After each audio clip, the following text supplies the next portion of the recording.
concern, frustration, all the elements of a losing streak.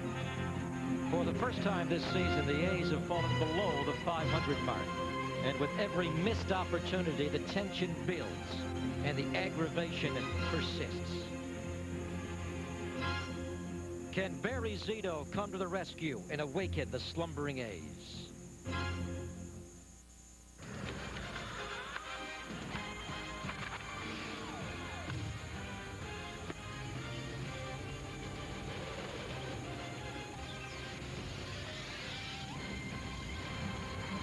Art Howe has seen enough, and it's time to change the lineup. Eric Burns will lead it off, and Eric Chavez will bat number 3, and a few other changes all the way down to the very bottom as the A's look to break their 4-game losing streak, playing Game 2 of the weekend series with the Toronto Blue Jays. Good afternoon, everybody, and welcome to Oakland A's baseball here on Fox Sports Net with Ray Fosse. I'm Greg Papa. The A's have lost 4 in a row, Ray, but they've also lost 8 of their last 10. We talked about the pitching last night, but the offense has also fallen off over the last week and a half. So sweeping changes. Burns number 1, and Eric Chavez hits number 3 today. You know, nobody likes to lose, but maybe there's a silver lining because the A's have lost so much. The lineup changes by Art Howe. Eric Chavez, to me, is the most notable change. He is a third-place hitter. Forget about whether he's ready or not. How are you going to know if he's ready unless you put him in the lineup hitting third? He's one of the franchise players. Put him there, let him hit, and perhaps I think he's going to do a great job. Scott Hatteberg is in the lineup. He'll bat a little bit lower. He'll also play at first base today as Carlos Pena not in the lineup. But the top 4 in the lineup featuring Eric Burns leading off. Jeremy Giambi will bat second. Eric Chavez will hit third, and Jermaine Dye will look to clean up out of that number 4 spot. A's baseball is brought to you by Carl's Jr. Without us, some guys would starve. By your local Chevy dealers who invite you to test drive the new Chevy cars and trucks. By Aflac, ask about it at work. By Pepsi, the joy of Pepsi. And by Jack in the Box, where we don't make it till you order it.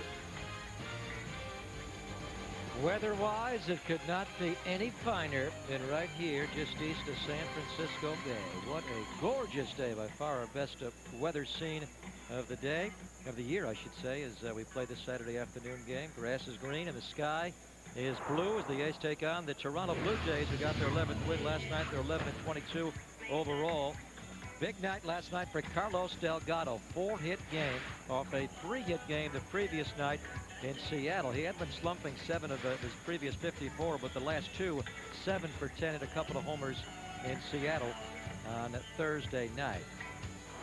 He hit right in the middle against lefty Barry Zito today. And the McDonald scouting report on the A's left-hander, the 2 and 4 seam fastball, curve, changeup, 3 outstanding pitches, and of course the curveball won at its best with great composure. 10-game home winning streak, and boy, if there's ever a need for a stopper, today is the day. You know, the A's last losing streak last Sunday with a win over the White Sox. He'll try to do it again today. Barry is predominantly a fly ball pitcher, but Scott Hatteberg has got to be ready over at first base. His first major league start at first. Did appear here for the first time ever on Tuesday night. First batter, Johnny Damon, hit a line drive right at him. Hatteberg at first. Carlo Pena in the throws of a 2 for 25. Not in the lineup today. Obviously, he is a tremendous defender, but Art Howe looking to shake things up a little bit. Carlos will sit and watch today, at least to start. And Hatteberg makes the start. Jermaine Dye is in the lineup, as we showed you initially, but he's DHing today. And it is Eric Burns out in right field. Blue Jays won last night by a score of 6-2. And Vernon Wells, a big part of it, both offensively and defensively. He takes a ball. Buck Martinez shuffling his lineup a little bit with Shannon Stewart on the DL for a while. Felipe Lopez was leading off. Now he's gone to Wells. Wells has driven in at least 1 run in 4 straight games, and he had a big 2-run single last night off of Mark Mulder in the top of the 2nd. Already in the game is very important for Barry Zito.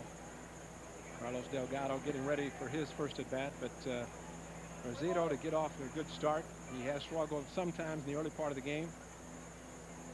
Important to have a good first inning. And a good live fastball. Barry Zito was very impressive in his last outing Sunday in Chicago, Ray. Myers wants it down low, but a good fastball up in the zone, but still registered at 88 miles per hour. And he's had a losing streak to break that game as Wells going to bloop one to left. Jeremy Giambi will not get there. Plays it on a hop, so Vernon Wells, with his tremendous speed, is on base to open the afternoon. And that's the frustrating part. Make a good pitch, you jam a hitter, and it's kind of the way that things are going. Hit it just hard enough and soft enough to get into left field. Great pitch with 2 strikes, fastball inside, and Jeremy just could not get to it, and no sense, no reason to try to make a spectacular play with Wells' speed. Disappointing for Barry, though. Now he'll work to Dave Berg, who started last night at second base for Buck Martinez. Today he gets the start at third base. Eric Hinsky not in the Blue Jay lineup against the lefty Barry Zito. Berg last night went 1 for 5 and scored a run. He can play a little second, can play some third, and also in a pinch can play short. And an infield single last night off of Mark Mulder. Vernon Wells with a stolen base last night, his second of the year. And Barry's going to be very attentive on Wells.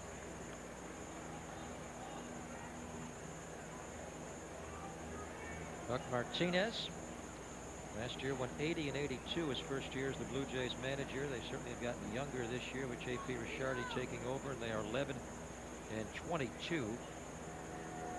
They recently had a 9-game losing streak. And their starter today, Justin Miller, in fact, snapped last weekend at Skydome. Well, Buck knows it's going to be a challenge, especially with the young players, but he's willing to accept the challenge and sees a lot of bright hopes for this ball club, good future for some of the young players. Straight back off the bat of Berg, and the count is 1 ball, 1 strike. Not surprising, Greg, as a former catcher. Buck Martinez very happy with Mr. Huckabee behind the plate. Ken Huckabee is their catcher who did a great job last night, and he's back in there again today. Yeah, I was talking to Buck before the game about that very thing, and just what a great target. Tom Wilson is DHing again today as Berg takes the pitch up, and the count is 2-1. Zito in his last outing on Sunday in Chicago. He's had a 3-game losing streak into that game, and he was the stopper, trying to be again today with a 4-game streak, and he had great command of all of his pitches. Ace in a good bullpen outing for Messier and Koch, and wound up leading the White Sox 3-2. Now the start before that, Ray, to begin the previous road trip in New York, he gave up 6 right away in the first inning. Did not have great command of his stuff, and Greg Myers is catching Barry Zito again today, as he did last Sunday in Chicago, but Greg did not catch him his previous start in New York. Myers has caught all but 2 of Barry's starts this year. Here's one straight back, and the count goes 2-2. But the one thing I'm sure Barry Zito did not want to have Wells get on first base because of threat to steal, and has to pay a lot of attention. He'd like to get on a nice rhythm on the mound and get his pitches going. But when you have to throw over and pay a lot of attention to a fast runner at first base, that can sometimes throw off that rhythm. Wells not stealing a lot in the big leagues. We mentioned he has a handful this year. He had 5 last year, but in the minor leagues he had 23 with the AAA Syracuse in 2000. And later had 15 with the Blue Jays last year. Tremendous all-around athlete, baseball star and a football and basketball star growing up in Arlington, Texas. In fact, his dad, Vernon, played in the CFL as a wide receiver and went to training camp one year with the Kansas City Chiefs. Not going, and Berg takes ball 3. Well, Zito runs this full. We'll see if Buck Martinez gets Wells going. I'd say there's a pretty good chance. I'm surprised he hasn't attempted to steal even before this 3-2 count. And again, the concentration's on the hitter. Try to get him out. Get a strikeout, a possible throw him out, that's one thing, but the hitter is the most important. Berg does not strike out a lot. You would certainly think he'll be going. He does. Berg hits it. Tejada pinched in a little bit, and the ball gets past him, and Vernon Wells goes to third base. Is there a black cat in this ballpark or something? I mean, the brakes going against, these are incredible. Tejada just a step in as he broke to cover Wells, And again, that hit and run for the opponent's Ray works textbook.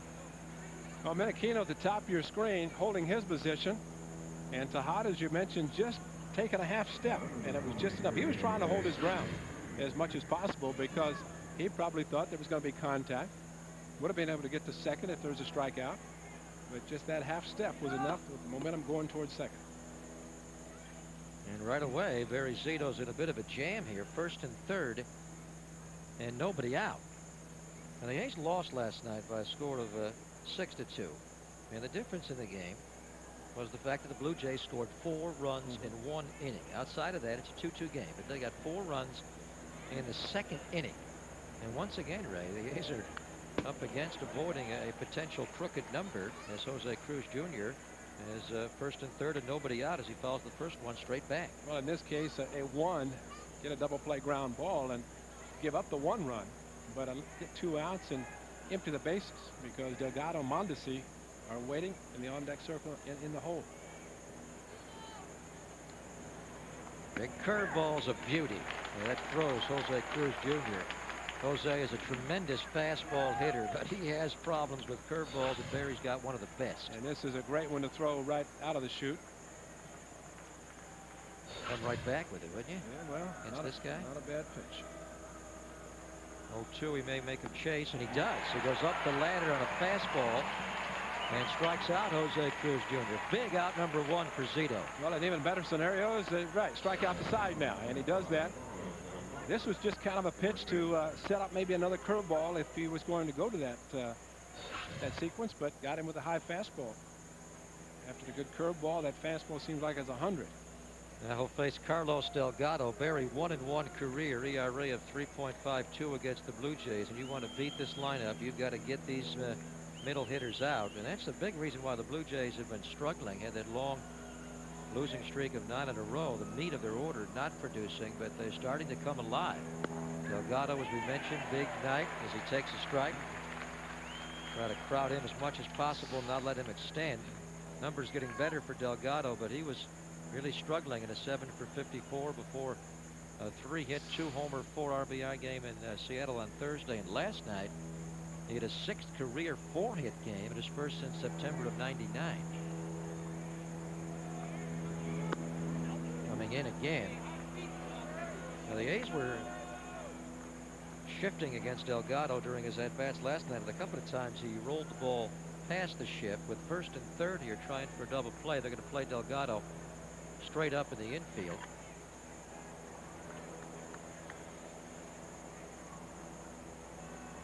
1-1 pitch. Big curveball. Curve looks good today, really snapping off well. But I think Delgado was looking for it and still not able to make good contact. And big curve, and watch Delgado. He flinched a little bit, so maybe he wasn't looking for it because a little jelly legs there. It's understandable. Lefty facing Zito on a great curveball. This is where he'll go in a 2-strike stance in his approach. Delgado, as we saw last night, a couple of times with 2 strikes going left field.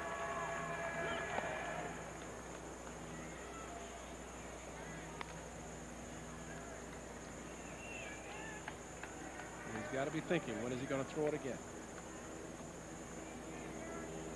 Well, Barry's got a very good fastball and a very good changeup, but that curveball is arguably the very best in the American League.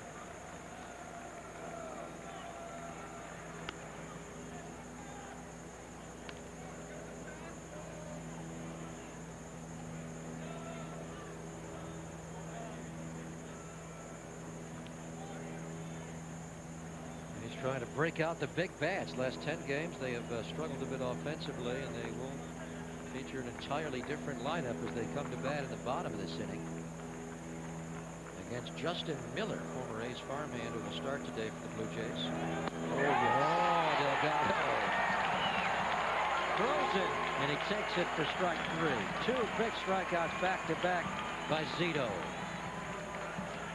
Carlos Delgado, a good at bat, a tough at bat. He saw 5 pitches. The first fastball inside for a strike, tried to back it up with the same pitch, just missed it. And then here comes old Local Charlie. There's the first one. And then a pitch high, and look at this 5th and final pitch. Well, into a lot extra from the family curveball. did not give him a chance to adjust, and that's the beauty of that pitch. You can change speeds with it. And he threw a hard one that time, and all you can do is say, great job, Mr. Zito, because I couldn't hit it anyway. And he's got a pretty good Uncle Charlie. Yes, he does. Where'd that come from? Where'd that start? Probably from a hitter. Some uncle in a picnic sometime. Hey, Uncle Charlie, stop. What's that ball doing? Got a pretty good heater. Mondesi turns on it and hits it to Jeremy, and he will get it. So Barry Zito gets out of it. Talk about a pick-me-up. First and third, nobody out. Strikes out Cruz, strikes out Delgado, then gets Mondesi. The Blue Jays do not score in the top of the first. For the first time since July the 6th, the A's are below 500. Art Howe shaking it up. Eric Burns, Jeremy Giambi, then Eric Chavez for his 6th career time, hitting number 3, followed by Jermaine Dye, Greg Myers 5th, Tejada 6th, Hatterberg 7th. T. Long will hit 8th for the 3rd time in his career, and Frank Menachino will bat 9th against Justin Miller, who goes right to work here against Burns. These guys were teammates a year ago, as Justin Miller was a Sacramento River Cat. Burns grounds 1 to 3rd. Dave Berg will make the throw on to Delgado, and Eric Burns bounces out. Well, McDonald scouting report on the right-handed pitcher. Low 90s fastball, splitter, and the slider. Has good movement with his fastball.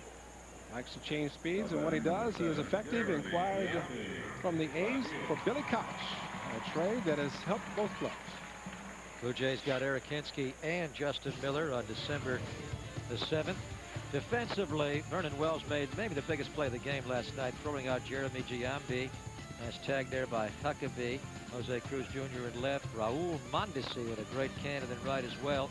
Berg and Felipe Lopez starting at short today, the 21-year-old. Will have a birthday tomorrow to turn 22. Joe Lawrence at second, and then Delgado at first, with Huckabee catching Justin Miller. And Jeremy cracks one to left center. Vernon Wells going after it. Long run, not going to get there. One hopper against the wall. And Jeremy Giambi with a one-out double, hitting out of the number 2 hole for the first time. Well, it's just like leading off. Only instead of getting a single and being sacrificed at second, one out, he's got there the double with 1 out. Good swing. That ball just kept slicing away from Vernon Wells. Took the fastball away from him. And Justin Miller throws hard, and that helped Jeremy Giambi because he put a good swing on a pretty good fastball. Wells, even with his speed, could not get to it. Well, you know, this is what Art Howe was thinking about. Runner in scoring position for Eric Chavez, as the A's look to put their top producer, 10 homers, 24 RBIs in that number 3 hole. Eric, after the 0 for 23 slump, has heated up lately. Takes one away, and the count is 1 ball, 1 strike. The A's hitting coach Thad Bosley has talked about this for a long time, at least this year anyway, about putting Chavez in the number 3 hole. Art Howe would not commit to this for the long haul, but I think you'll see number 3 hitting out of the number 3 hole quite a bit. The A's simply need more production from the 3rd spot in their batting order as far as driving in runs. They have 18 RBIs out of their number 3 hitter this year. It's the 4th lowest figure in the league. One of the Yankees, Tigers, and Devil Rays have received fewer RBIs from their 3-hole hitter. Scott Hatterberg hit 3 a lot, was getting on base a lot, but only 12 RBIs the first 35 games of the year. And Eric Chavez draws a walk. And the A's have first and second and 1 out now for their cleanup hitter. Jermaine Dye stays in that number 4 hole.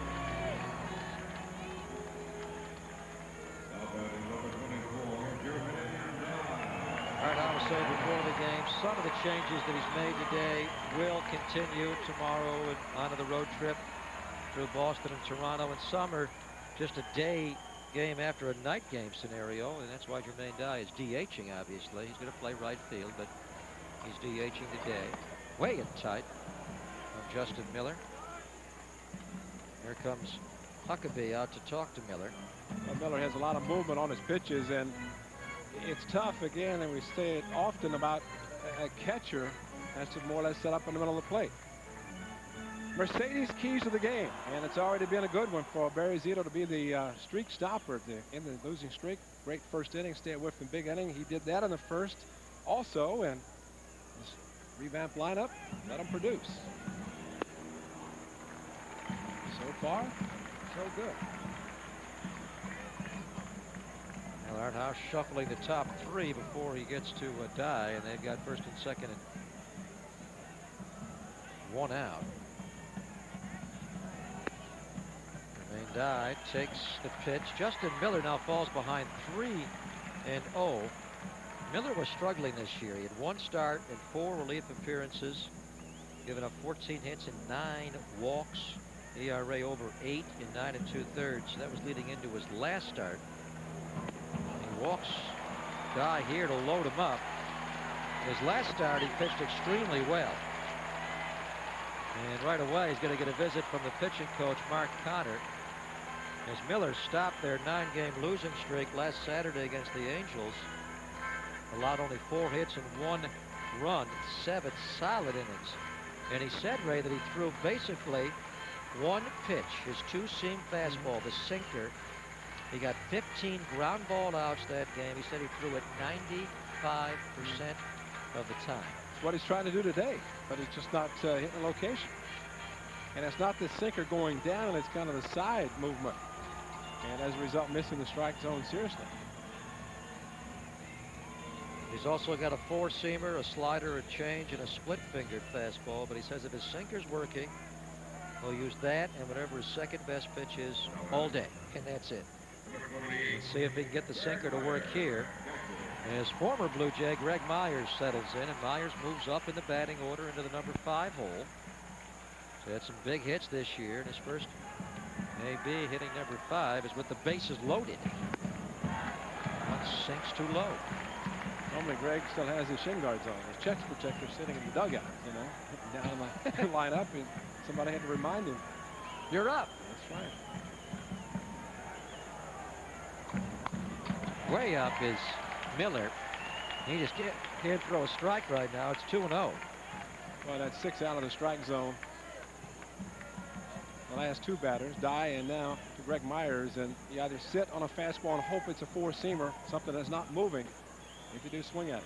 He's already walked 2. He walked Chavez before the 6 in a row, and there's a strike finally as he gets the call from Gary Cedarstrom. And that's a good pitch not to swing at. That sinker going away, that would have been a ground ball unless Greg would have taken it to left field.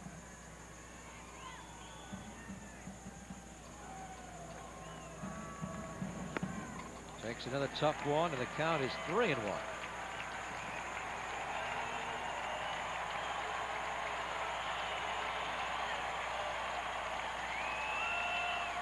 Tejada's next, but Myers has a glorious shot here to give the A's the lead.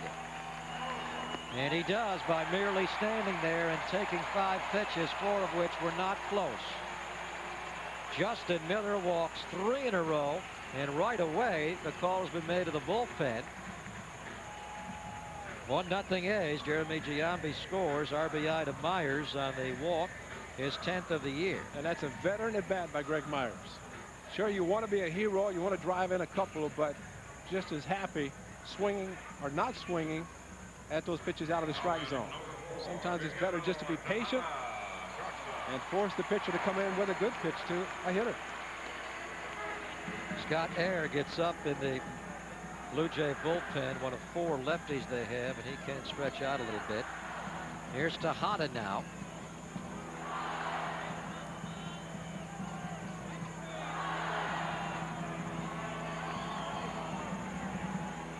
Miguel staying in that number 6 spot in the batting order where he has been that lately. It's hit some 5th, but predominantly 6th this year. Miguel trying to pick it back up. He was 1 for 4 last night. The A's only had 6 hits, and he had 1 of them. As he had a double leading off the 4th, they got a little bit of a dry spell after his double against Luke Prokopec. Third base Chavez, Dye at second, Myers at first, all on via walk. So this is one where Tejada really needs to get a strike to hit. Lays off and gets ahead, 2 balls and a strike.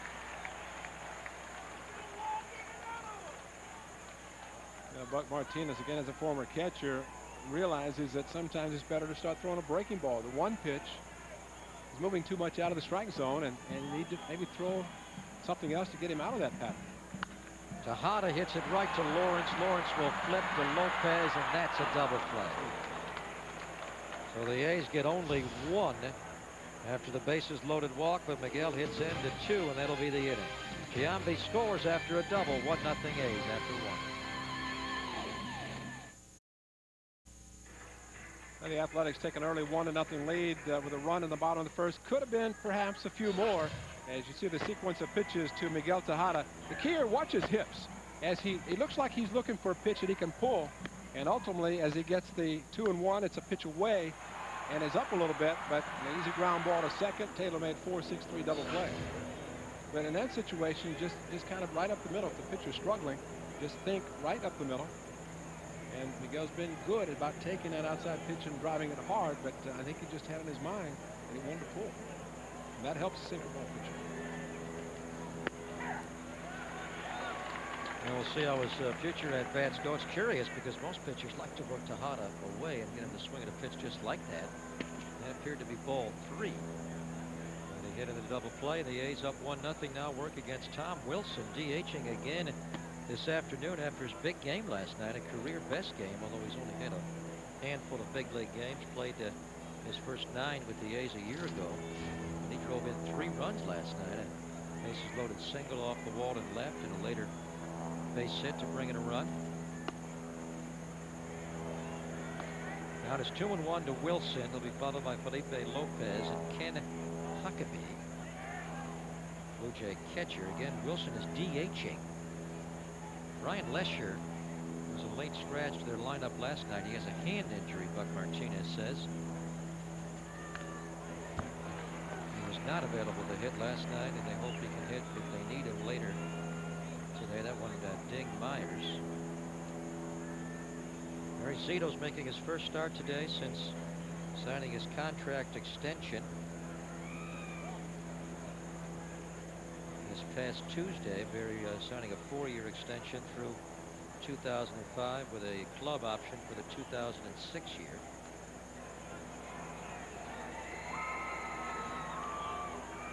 Planet Zito will be here for a while. The A's have now signed 11 players at least through next season. And they've got the big 3 all signed. Mulder through 205, Hudson through 05, Lytle also through 03 for next year.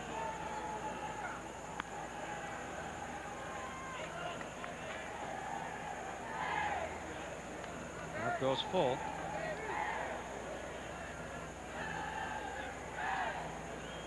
Zito has the confidence with a changeup to throw it 3-2. Looks like this might be a fastball though inside. And he missed. So Berry allows the leadoff batter to reach again as he did to open the game, but got out of a first and third nobody out situation. We'll see how he does here in the second on this gorgeous day. Whether you're inside or out, come on out of there. Although they're having fun inside those luxury suites. They've got all the amenities in there. Theater-style seating, television sets, couches, and a wet bar. Perfect for hosting clients, employees, or just hanging out with friends and family on a Saturday afternoon. A's have a limited time offer. You get 6 games for the price of 5. So call 510-638-4627. Myers on his way out to talk to Zito as he missed tie with the first one to Felipe Lopez after walking Tom Wilson. And when Zito has struggled in the early part of the game, it's because of the fastball that's up and out of the strike zone. Felipe Lopez did not start last night, but he's back in there. Had been leading off for a while, but 1 for 17, and they dropped him in the batting order.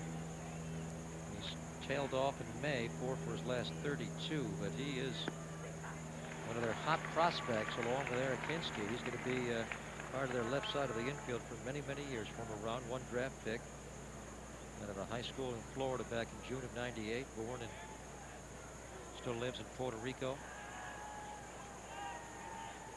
Scott Hatteberg getting used to holding on runners. Now it's 2-1.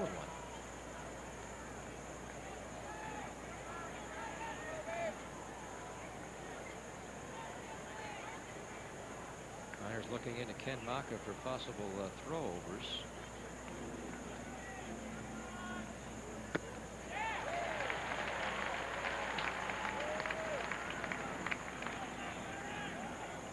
Now the fastball down in the zone. That changeup that he threw might have helped him, because this time the fastball really got on top and followed through and got the pitch down where he wanted it. Here's the A's bench coach. That one straight back. Ken Maka in the Toronto newspapers quite a bit this weekend with the A's playing the Blue Jays. Ken interviewed for the managerial job that went to Buck Martinez before last season. And obviously he's very close to J.P. Ricciardi, the new GM of the Blue Jays. Buck and Ken Maka in an uncomfortable situation because they're good friends. In fact, they were roommates together. They were teammates on the Blue Jays of the early 80s.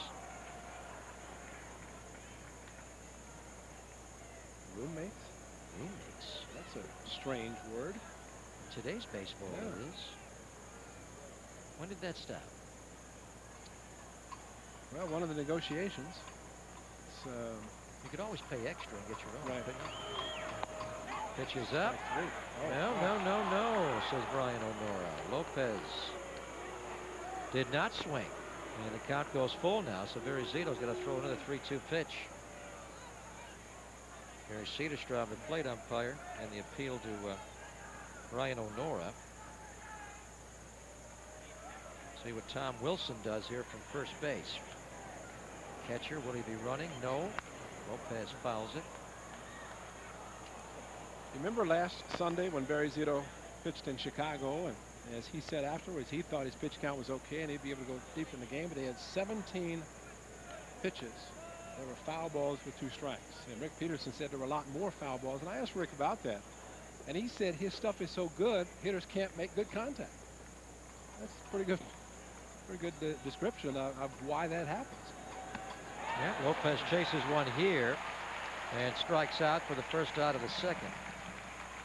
But it was frustrating to Barry, and already today 4 of those occurrences, but this time a high fastball, and Lopez could not stop his swing. And thanks for swinging at that, Felipe. Otherwise, I'd walk 2 to begin the inning.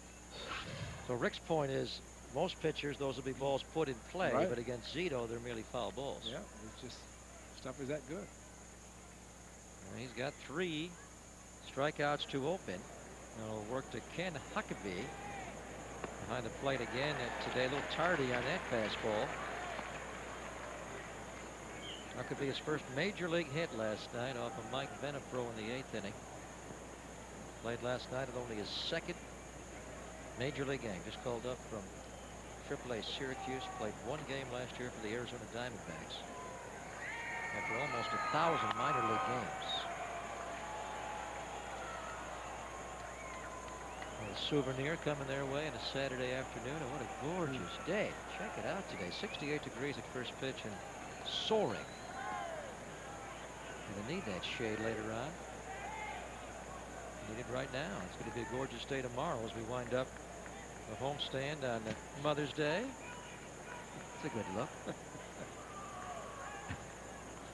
I've got a pair of those. That's a foul ball. You probably wear those when you eat your cotton candy. Got big eyes when I order the cotton candy, and then it gets there and I don't want to eat it.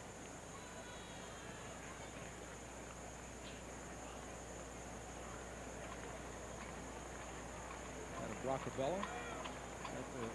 The umbrella that's on the head. Lou Brock, huh? Yeah. Foul ball by Huckabee.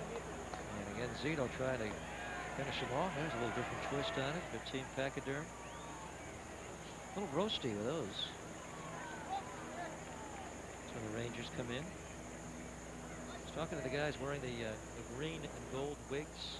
They're selling those now in the concession stands. Gonna get Zito.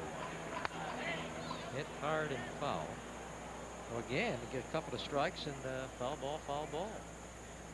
Barry Zito's thrown 40 pitches already, he says curiously, but that's what the scoreboard says, 40. Oh boys in the bullpen get ready if this continues. Just leave him out. Just leave him.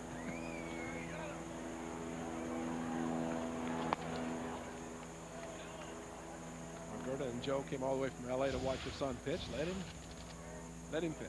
And they are here today, as always.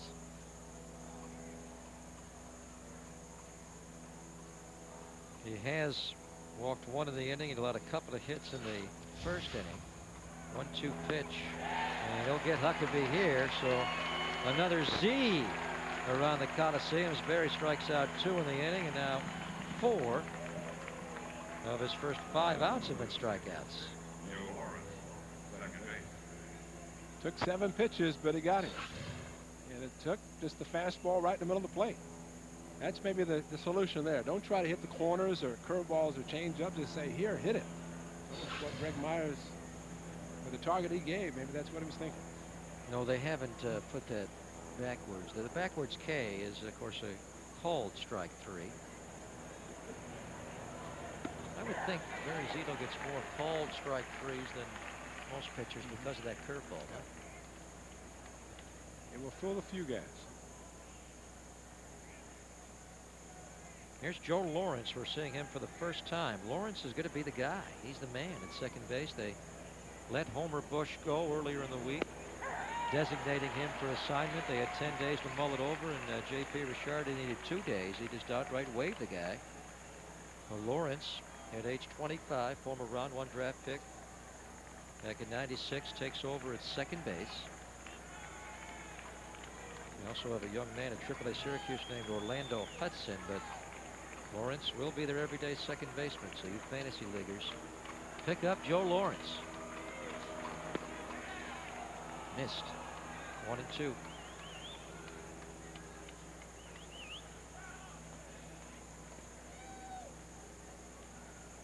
Zito has shown Lawrence all of his pitches. Good curveball for a strike, changeup for a strike. Fastball just missed.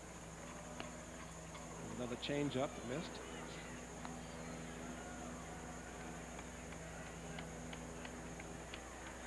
Zito Myers might start thinking now, get ahead and try to put them away and not waste any pitches because of the elevated pitch count. Pitch number 47 is pulled foul by Joe Lawrence. Lawrence actually, in the last couple of years, was trying to become a catcher. And they decided to scrap that after a 2-year minor league experiment. And he's back to second base. Also plays in third. And if they need to, we can also get behind the plate, although it does not work out as a catcher any longer. 2-2 pitch. And Lawrence pops this one. Menachino racing out. Eric Burns comes in to make the catch. Don't have to worry about any fly balls to shallow right with Burnsy back. Burn, baby, burn. Blue Jays don't score. Bottom 2, 1-0 A's. 1-0 A's as they come to bat here in the bottom of the second against Justin Miller, former A's farmhand. He was an A in AAA Sacramento for the last 2 years. Went 7-10 last year with an ERA of 4.75. Works to Scott Hatteberg, playing at first base today. First major league start at first. Getting out of the number 7 hole in this reconfigured A's batting order. He'll be followed by Terrence Long and then Frank Menachino. Cracks this one to right center. Drives it a long way, and Scott Hatteberg clears the wall.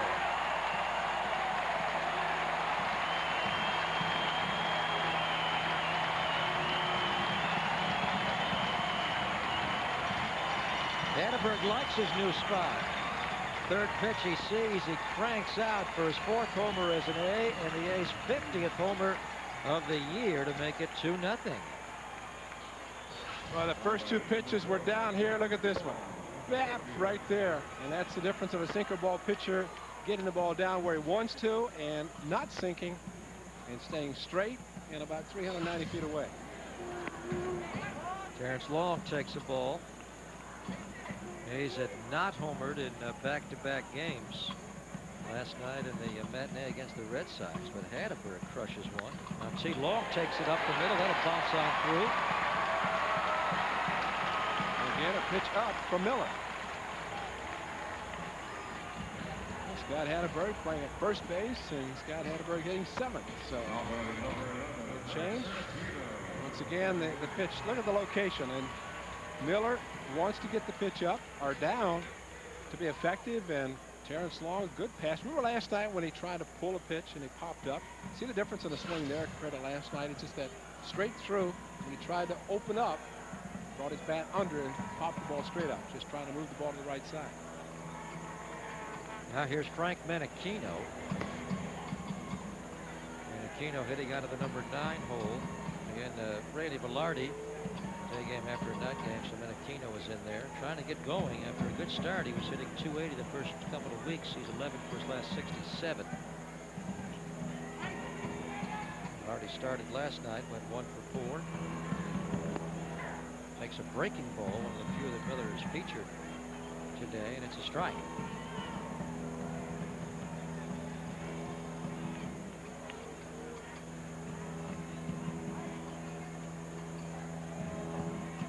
Carlos Pena doesn't know what to do with himself. Fidgety. I was just thinking that.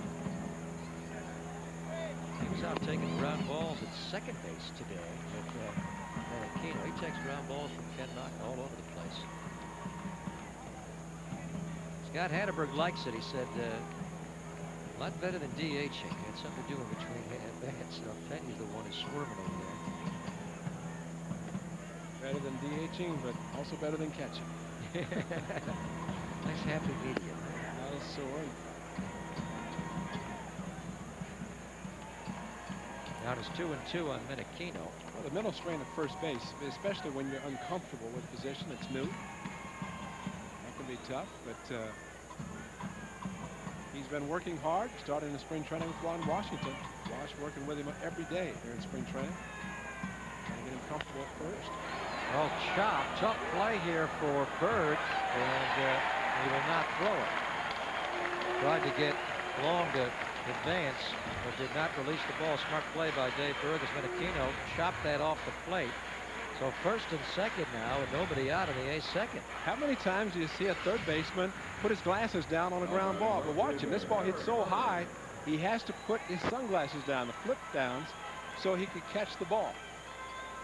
Watch him. Watch this. Whoop, put him down. I can't see it. I can't see it. And there's the ball. It's like a fly ball because it hit so high off the plate. Pretty smart play. Yeah, absolutely. Now Burns shows bunt. Eric Burns, the leadoff hitter today, opened the afternoon by grounding out to Dave Berg at third base. Eric Burns thought he had a great shot to make the club out of spring. But was probably the final cut, I think you'd have to say. He was sent down to AAA Sacramento, and Mike Colangelo made the team. Ball chopped to second, and Lawrence will go on to Delgado. So the runners move up. T. Long goes to third, Menachino to second. Nicely done by Burns, giving himself up. One away here in the bottom of the second. Oh, the infield playing in after the first fake bunt. They were in thinking bunt, and even playing in as close as they were, still not able to turn a double play. So he does a job of getting 2 runners in scoring position. First base is open. The batter is Jeremy Giambi, and on deck is Eric Chavez. Jeremy doubled a shot to left field his first time up. Came around to score after 3 straight walks by Miller. Myers took the bases loaded walk to bring in the run.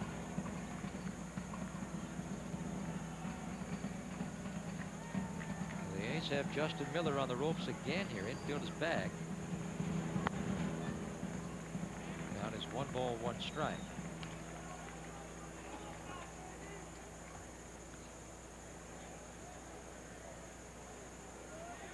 Eric Burns talking it over with Thad Bosley. And he knows this guy well, Justin Miller. They were teammates last year.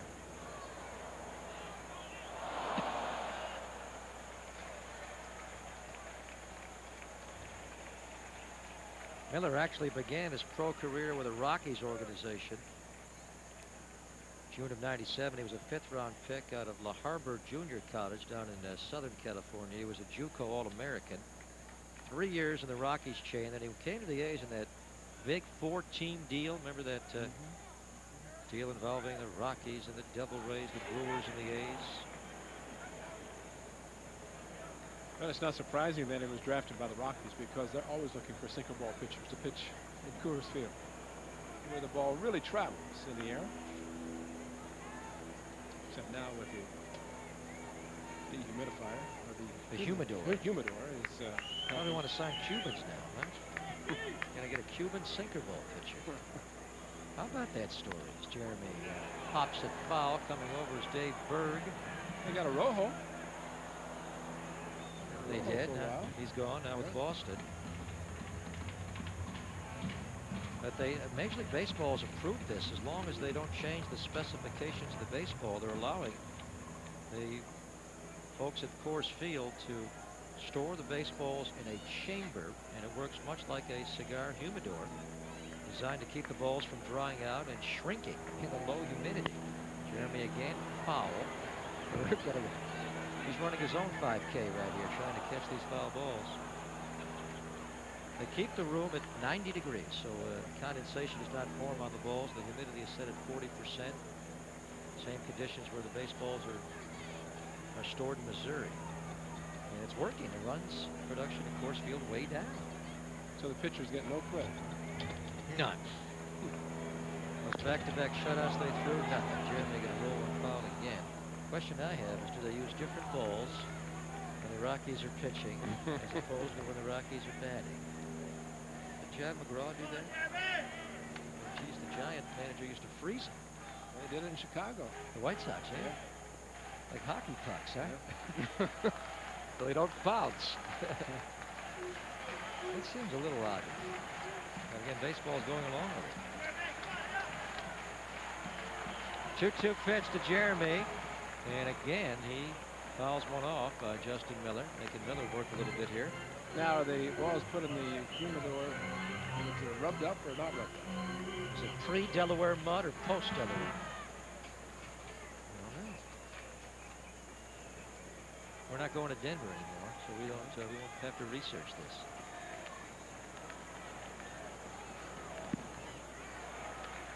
Pitch bounces. There was a Jeremy Giambi at bat. Remember that long doubleheader we had at Coors Field a couple of years ago? Jeremy Giambi opened that doubleheader with an off-field homer. Just ridiculous. He hardly even hit it.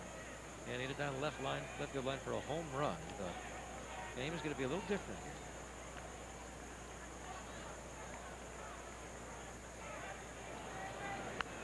Another foul ball. 10 pitches.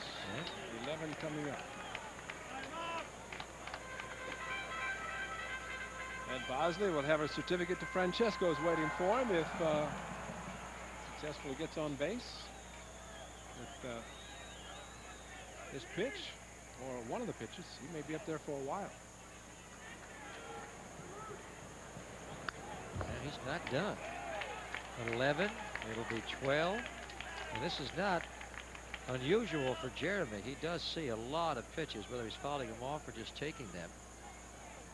And really, all he's trying to do is hit the ball to the right side. That's going to play the run for the A's. Oh, he went to his mouth. And it's ball 4. Miller went to his mouth on the mound, and that's a ball. Called by the plate umpire, Cedarstrom. Buck Martinez yelling at Cedarstrom as Mark Connor will come out. Again, the pitching coach is telling him he went to his mouth. And if you do that, it's a ball. And since the count was 3-2, it's ball 4. Let's see if we can see him as he goes up on top of the mound. And there it is. Oh, he just blew on his hand. Maybe they're not allowed to blow today. Maybe they didn't get permission to blow on their hands. He didn't actually lick his fingers. He just blew on his hand. I don't think Buck likes it.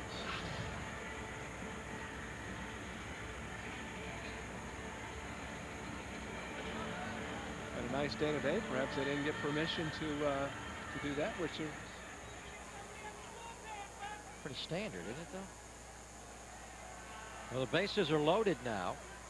Long at third. Menachino stays at second. Jeremy Giambi with a walk. And here is Eric Chavez with the bases loaded. And he swings the first one down in the dirt for a strike. Well, Art Howe's got to be happy with this. Eric Chavez has been up with at least one runner in scoring position. First time he came up, Jeremy was on second base. Eric wound up walking. Well, this is where he has to be patient, though. He's patient on his last at bat. His first one, when he walked. He swung on a first pitch changeup by Miller that was down in the dirt. And he's quickly down 0-2. And as soon as Chavez realizes that he has the tremendous power to the opposite field. Ilias and Huddy are going over the, went to his mouth. Miller bounces that one. He held it a little bit too long.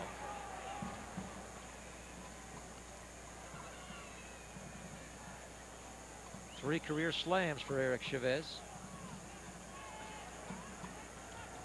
Oh, the A's have had runners on just about all the first two innings. They had the bases loaded in the first. Scored just one run and unloaded here, and now unloaded. What a shot by Eric Chavez. A grand slam to make it 6-0.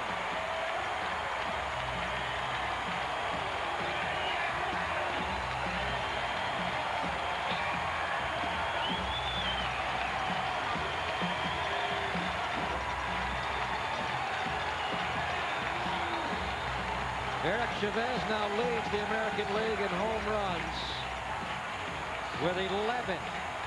And now has 28 RBIs. Ought to be strong, huh?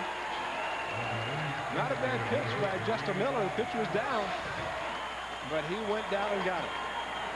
Wow. Boy, he is strong. What a great swing. Kept both hands on the bat and great follow through. Crushed it.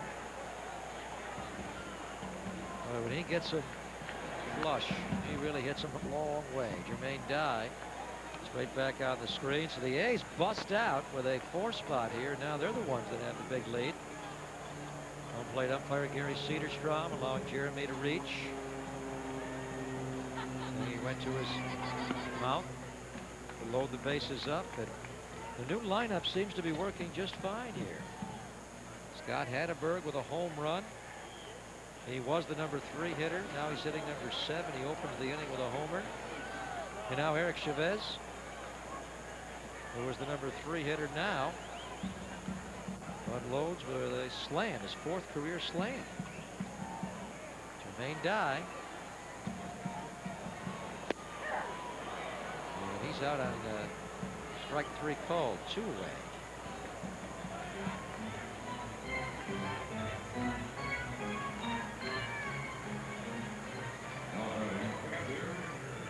Well, Eric Chavez, when he saw his name in the lineup hitting 3rd, he was very comfortable, very confident about that. And I think this could be the start of what is something great as far as this ball club's concerned. Well, He knows what he can do. Greg Myers walked with the bases loaded his first time up to bring it a run. Eric Chavez hitting out of the number 3 spot in the order today for a 6th time in his career, 5 of which have come this year. He now has 4 homers and 9 RBIs in the 6 games.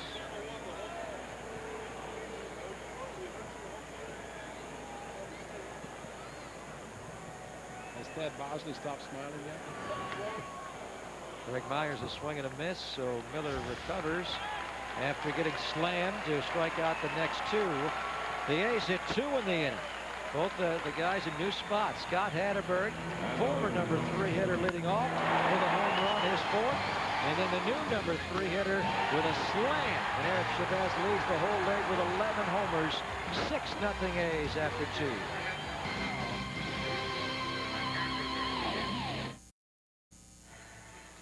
You might say Miller arrived just in time for the A's. The SBC Pac-Bell line score. They dialed 9 twice in that inning. Couple of homers. Hatteberg leading off and a Chavez slam. And it's 6-0 A's as Barry Zito goes to work. Vernon Wells trying to bunt, at least short bunt. Eric Chavez was already playing in at 3rd base. Wells opened the game with a single to left field. Eric will come in a little bit. They're now playing behind the bag. Actually going to hold his position. Well, Barry Zito now with a 6-run lead. He had a 6-run lead against the Angels on April the 20th and was unable to hold that lead. We'll see how he responds today. That curveball is a strike. Swing and a miss by Wells. 1-2. Barry's good enough and a good student of the game to realize what he did or did not do in that last game when he had a 6-0 lead, and more likely will not let the same thing happen today. Just throw off for Charlotte. Yeah. He's got a great curveball today as he strikes out another, his 5th strikeout of the afternoon. Well, the pitch grip for Barry Zito, the 4-seam fastball got Cruz back in the first inning after a couple of good curveballs. The curveball to Delgado, the jelly legs, and freezes him. Called 3rd strike, and here's the circle change, the 1-strike pitch to Lawrence. So he's got 3 outstanding pitches. Dave Berg with a swing and a foul. Zito has struck out 5 already today. Those Z's surfing. Pretty creative. Got some guitars out there too. He's into everything, Barry, isn't he? In fact, a couple of weeks ago, he was a presenter at the former BAMIs, now the California Music Awards in Oakland at the Kaiser Arena. 1-1 pitch. Guitarist of the year to Joe Satriani. Dave Berg had the base hit his last time up. That's when Vernon Wells was running on a 3-2 pitch. Tejada took a step to cover, and Wells went all the way to 3rd as Berg was able to roll the ball past Tejada. But Zito got out of that. A couple of strikeouts and a fly ball. 1st and 3rd, nobody out. The Jays did not score. He's trying to keep his pitch count manageable now. Big curveball again.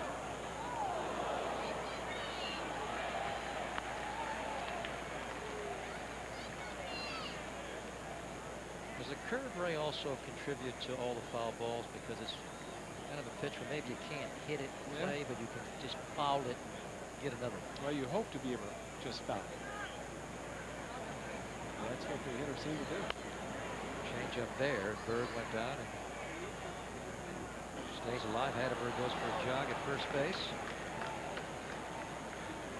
The more you think about it, what Rick Peterson said, there's a lot of truth to it. That pitches are so good, the hitters just try to do what they can to protect, and creates a very high pitch count. Dave Berg turns on this one, drives it to left. Jeremy back, that's over his head and over the wall. It disappears for a home run. Dave Berg hits only his 2nd homer of the season. And the Blue Jays are on the board. For Dave Berg, just his 12th major league homer. And that cuts the A's lead down to 6-1. The batter, left fielder, Jose Cruz Jr. Tried to sneak a fastball, and Mr. Berg was waiting. Foul off a curveball, foul off a changeup. Maybe he's thinking, well, he threw me the curveball, threw me the changeup. Fastball is one he hasn't thrown me, and it was all over. Now Jose Cruz Jr., one of the Blue Jay power hitters. Again, this guy has had a problem with curveballs throughout his career. Just terrorizes fastballs, gets a pitch away and fouls it. Jose Cruz Jr. had that big 1997 year when he hit a combined 26 homers in both Seattle and Toronto. He was traded middle of the year to the Blue Jays. Oh. Got Greg Myers right below the mask. That, wow.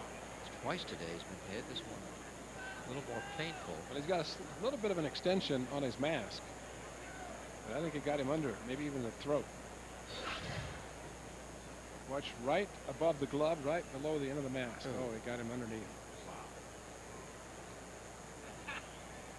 Wow. All that catching gear, all the protection, got him there. Now Steve Sales is going to come out to check on Myers. And just a little bit of an extension. You don't see too many catchers wearing the kind that Steve Yeager used to wear anymore. Huh? No, Maybe got him kind of in the shoulder blade a little bit because he's lifting his arm. Plenty of room there for the ball to sneak in. Maybe he got a nerve because he's feeling his bicep. And, yeah. And it'll shoot right down the arm. My goodness. Still a great position. Whew. Even though that happens. Not for everybody, yeah. Why don't they use those pieces? We saw Tim McClellan, the umpire, had it the other day. I don't know. Like that would prevent that very thing from happening. You know, if you hold your head properly, you really don't need it. You know, if you lift your head up, that's when it creates a problem. This one is turned on and whacked by Jose Cruz Jr. Foul to stay at 1-2. That's the goalie style mask that a lot of umpires and catchers are wearing. Gary Cederstrom is featuring, but for the more conventional style, there is an adaption they wear, but seems to have gone away from that. Change up. Count is 2-2 to Cruz Jr., who had a couple of big home run years the last two, at 34 last year, and 31 the year before with the Blue Jays. Talked about the rumors about Jose Cruz Jr. going to the Yankees. Well, Gene Michael, the Yankee vice president, is here, and he was here last night. This is a fair ball. Yeah, Chavez will make the throw and get Jose Cruz Jr. Nicely done by Eric. That ball was hit right down the line and stayed fair. He throws out Jose, two-way. Tim Welke makes the call, but Eric Chavez does not know what call he made. He just made the play, and he'll find out later, and found out that it was a fair ball. Any hesitation there to find out what the umpire called, I'm not going to make the play, but Chavez made it perfect. Carlos Delgado will now settle in. As a former catcher saying, hey, it's great at first base.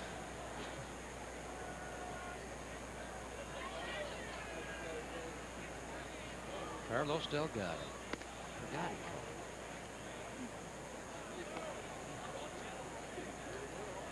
Hard to believe that he was at one time a catcher.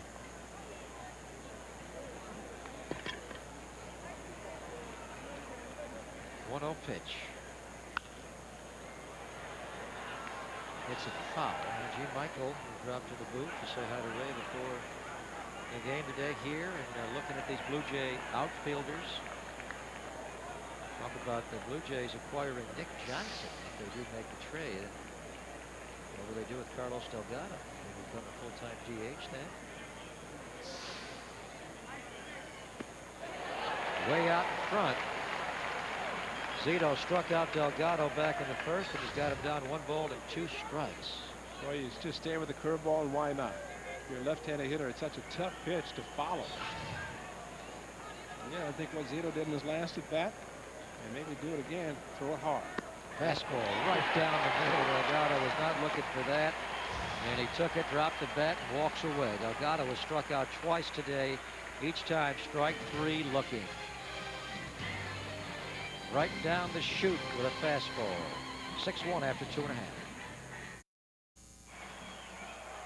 Baseball A's style. The A's busting out today with 5 in the second and a couple of homers. A solo by Hatterberg leading off, and a slam by Chavez to hot a run by Dave Berg at third base. Well, he went up and robbed Miguel of a base hit, maybe a double down the line. Berg homered in the top of the inning, now makes this play in the bottom of the third. That's a hot, got a pitch to pull. He did, but Berg with an outstanding play. Good elevation. Miguel said, don't look at the bat. Bat did its job. It's just the third baseman made a great play. Bat could have hit that ball a little bit higher. That's the case. A lot of hitters would be looking at the bats whenever Miguel's playing shortstop. And he'll make up with the bat next time. Scott Hatterberg rocketing a home run his first time at his new spot in the batting order. The number 7 hole. They're just joining us. Art Howe making sweeping changes today. He promised after the game last night in the clubhouse in his office that he would shake things up. And he has. Eric Burns leading off. Jeremy Giambi hitting in the number 2 hole. Eric Chavez, number 3 hole. And he's got a grand slam. Ty staying in the cleanup spot. Myers fifth. Tejada staying in the number 6 spot. Hatteberg, number 7, then Long and Menachino. 0-2 pitch. Hatteberg just he swung and he missed. He's got a shot here, but he will be tossed out by Huckabee. And Hatteberg strikes out 2 away. A's are winding up the homestand after losing the first 4, trying to get the last 2 on the stand, and they're off to Boston and Toronto. They're going to be home next to take on Baltimore and Tampa Bay. Friday, May the 24th, the A's are going to play the Devil Rays. Start time that night is 6:05 because after the game, the first Pyro Spectacular Fireworks Show of the year will be brought to you by the Contra Costa Times. So make your plans to be with us, 510-762-BALL or OaklandAthletics.com.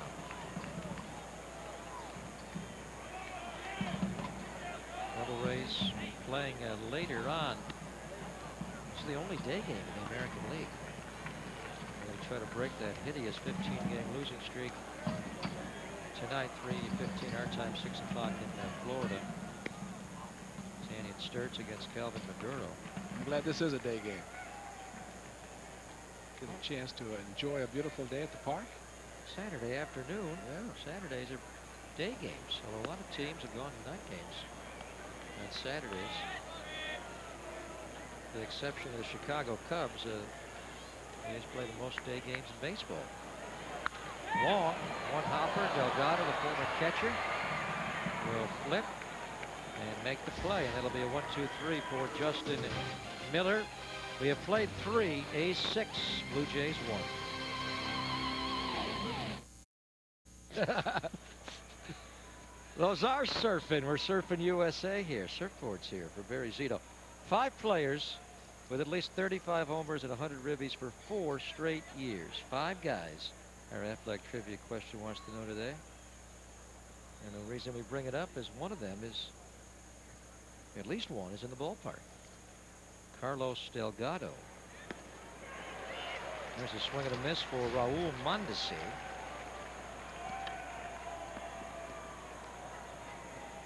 They're on safari. He's bird watching. He's waiting for a fly ball. It's going to be here any moment. Curveball. There it is. That may have gotten into view of those binoculars. Strike 2 to Mondesi. Mondesi off to a very slow start. Mondesi has not been one of those guys that has gone to 35 and 100 4 straight years. He's pulls this one. Eric Chavez will get it and keep him off the bases. Hatteberg with the stretch at first base. Mondesi has hit 20 or more homers 7 straight years, but he's never driven in 100 runs. He's got 99, pretty close, but never 100. How about Barry Bonds? You think Barry has? This year, not yet. Yeah, Bonds, obviously. Sosa, obviously. Palmeiro? Delgado. Palmeiro, I think. Maybe not obviously, but yeah. Yeah, he's probably gotten 40. He's pretty good. How many is that? 4? Palmeiro, Bonds, Sosa, Delgado. Piazza? What are you looking at, David? I don't know. No, I'm looking at Bruce. Piazza would be a good call. Surprised there's only 5. The way it's gone lately. Yeah.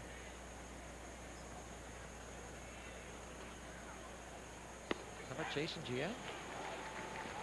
Got the ribbies. I don't think he's had 35. Not 4 it's 4 years in a row, Yeah, right? not 4. But he's got the ribbies.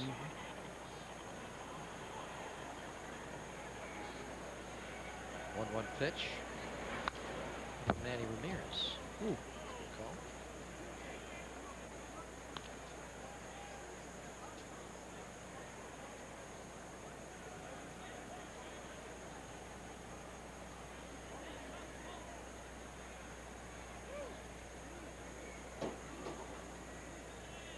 Down as a ball and 2 strikes on Tom Wilson. Wilson walked in his first time up. Big curveball. I was talking to Buck Martinez about Wilson's batting stance. Seems to be putting more weight back he was open last year, the 9 games he played with the A's, but really sitting back, and he said nothing that we suggested. He just has been doing this all year long, and it's working pretty well. They expect Darren Fletcher back possibly when the A's go to Toronto next weekend, if not sooner. And Wilson will stick around. He's going to be with Fletcher, the catching combo for Buck this year.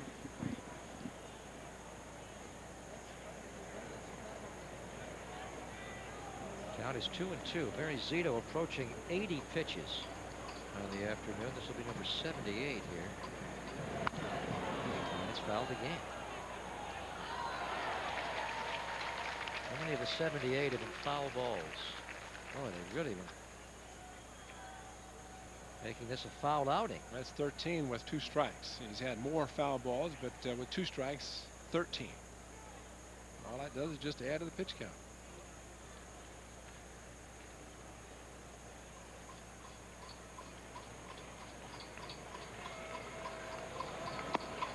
And that's too high.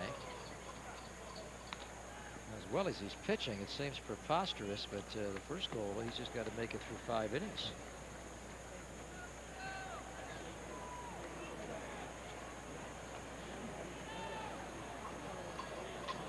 3-2 pitch. Wilson very patient. And he swings at one a little high there and strikes out as Barry overpowers him with an 89-mile-an-hour fastball. 2 away here in the Blue Jay fourth. I don't believe John Kruk ever hit 35 in 104 straight years, but he can swing the bat and he can handle the microphone. Check out Mr. Kruk and Tom Arnold and the gang on the Best Damn Sports Show period. It's weeknights at 10 o'clock right here on Fox Sports Net. One of the most popular shows in all of television. Felipe Lopez takes a strike. Lopez struck out his first time up. He's got a new need for that glove now on this sunny day.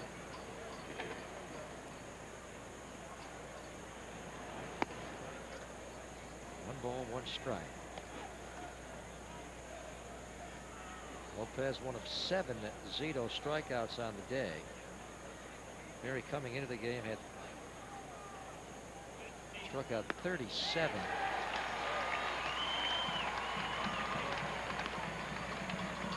Roger Clemens leads the American League, and you add 7 to Barry's 37 coming in. He's past Pedro and Ryan Roof and El Duque. He's now right behind Clemens, who was number 3 all-time in strikeouts.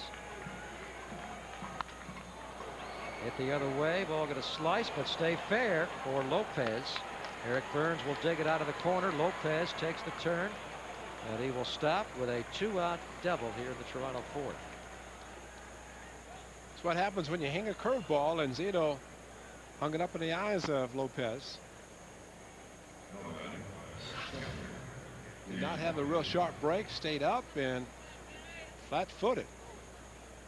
Lopez hit it, and Eric Burns getting it back in. Strong throw back into the infield. It's a tricky corner, left and right.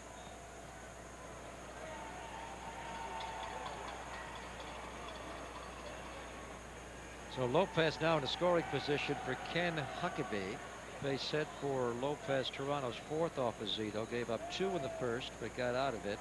Dave Berg homered for the Blue Jays run in the 3rd, and now Lopez with 2 outs gets 2 bases. Strike 1 to Huckabee.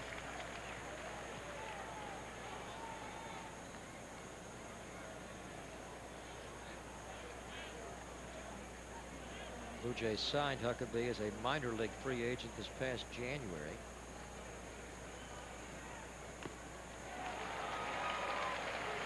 Swinging a foul, and he's down a couple of strikes. Greg Myers, the ace catcher, has been dubbed Crash for Crash Davis, but Huckabee, he's more of a Crash Davis story. Guy entered this year, having played 929 minor league games. Only 1 game in the majors.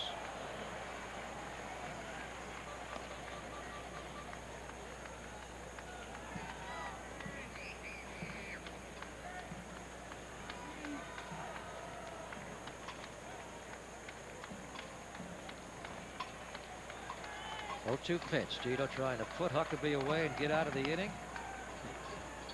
Another foul ball with 2 strikes.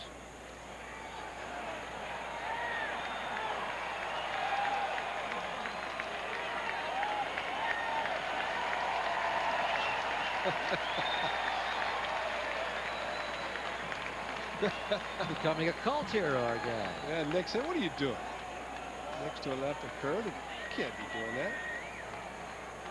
He's been doing it all year. I know. Phil Johnson. Still miss Matt and Cliffy though, because you knew they'd never do it. Veterans. Hatterberg will make the catch in foul ground. Huckabee is retired, and that is the inning. Lopez a 2-out double, but he's left stranded.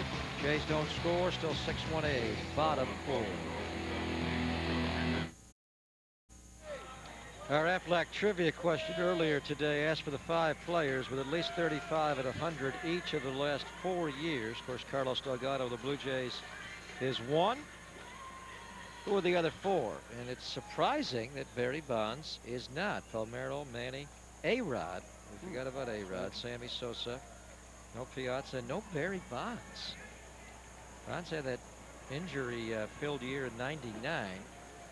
He played 102 games and had just 34 homers and only 83 RBIs. Delgado really has developed into a monster over the last 4 years.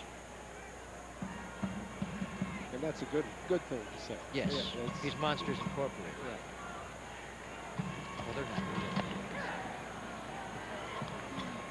Frank Menachino down a couple of strikes. Bullpen activity again. It's Scott Air again. He was up throwing back in the A's 4-run, 5-run second. And he's up again. Menachino with an infield single his first time up at that chopper off the plate. So third base takes it away.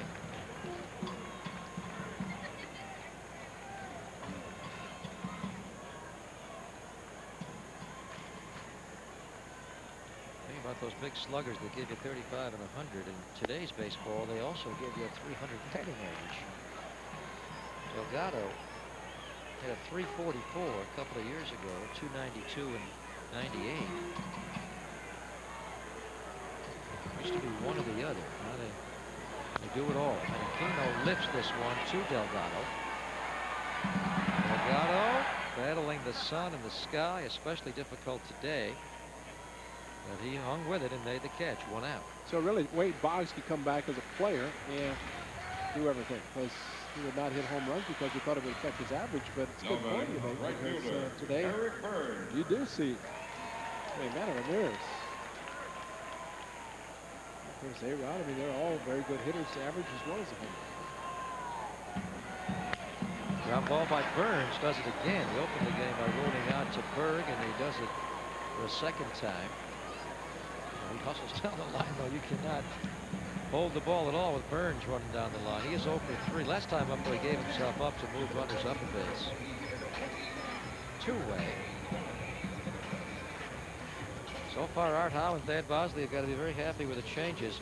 You know, changes today, somewhat reminiscent, although this one's more offense as opposed to defense of a year ago. Remember when Art got fed up after a tough Friday night loss to the Rangers, and he decided to move Johnny Damon from left field to center, and at the time the A's moved Terrence Long to right field. Of course, when Dye arrived, they moved Long to left, but it was on June the 22nd. The A's lost a game to go 4 under, and Art made those changes on June the 23rd.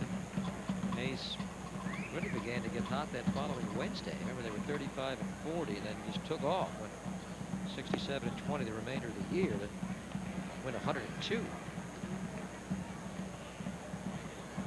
We'll see if these lineup changes stick, and if they are the catalyst. Jeremy lifts this one to Berg. Berg again battling the sun and the sky. Not a cloud up there today, but he makes the play. 1-2-3 inning for Miller. Barry back to work. 6-1 after. Here's Barry Zito's first pitch of the top of the 5th. And it's ball 1 to number 9 hitting second baseman Joe Lawrence. Lexus line score for the A's. Smooth ride today. Hitting homer by Hatteberg to open the second, and a grand slam by Eric. The big exclamation point there in the 5-run inning. Well, it's good to see that crooked number in the right column today. It's been just the opposite for the last week and a half, where the opposing team has been putting up a big crooked number early in the game.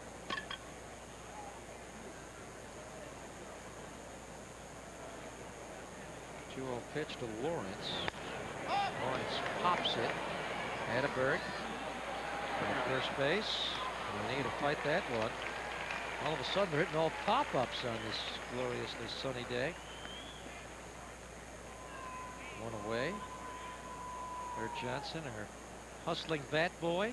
Now watch this. If you hustle like Eric Burns, you gotta get these guys. Let's get That's good. a dash to first. I got my money on Kirk. Nice job, guys. That's great. Let's get the shades on today. Stoddard just needs some eye black. You know what? I bet Eric Burns came out here many a day growing up in the Bay Area, and was never a bat boy for the A's, but probably wanted to be. Born in Redwood City, still lives in Woodside, went to St. Francis High School in Mountain View. Really wanted to go to Stanford.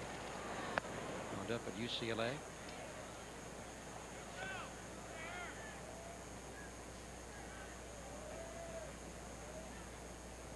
And he got the word out that when it was time to draft him, he wanted to be drafted by either the A's or the Giants. He did not want to leave the Bay Area. Hatteberg going out will make another play. Boy, they're wearing Hatteberg out more in the air than on the ground. You know, having caught his whole life, that's tough because you're accustomed to having your back to the infield when you catch pop-ups, and you're always hoping as a catcher for the first baseman or the third baseman to come down and say, I got it, but a little different. But like I said, he worked hard. The sun is always tough. Wearing the sunglasses helps. Before this year, he had never played at first base. He played a little third base. He played some of the spring last year. The plan for Hatteberg last year was to play some first with the Red Sox, but he had to DH.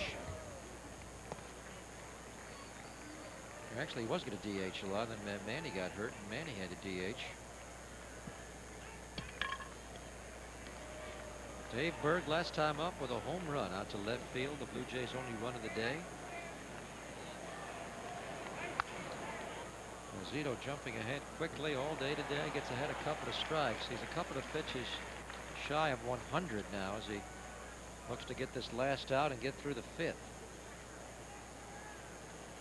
Berg with a single to left his first time up before the homer. Now it's 1-2.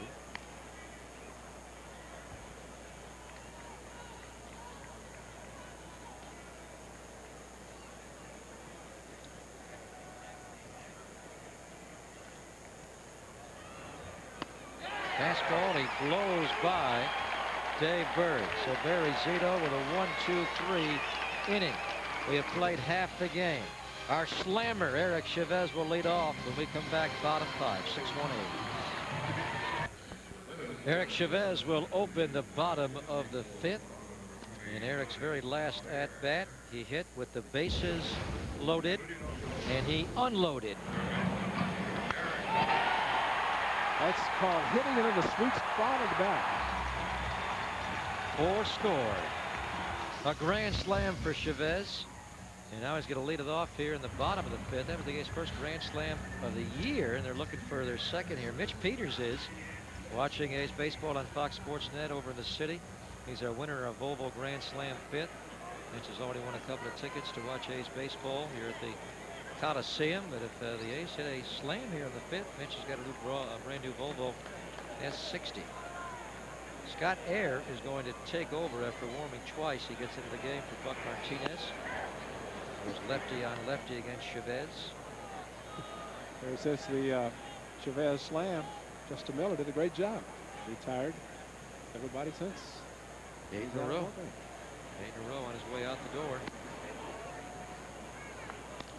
Scott Air, a Blue Jay for a second season. Justin Miller walked 4, gave up 5 hits, a couple of homers, and 6 runs in his first ever start against his former franchise, the Oakland A's. Chavez reaching, will bounce one with Joe Lawrence at second. On to Delgado, and Eric retired, one away.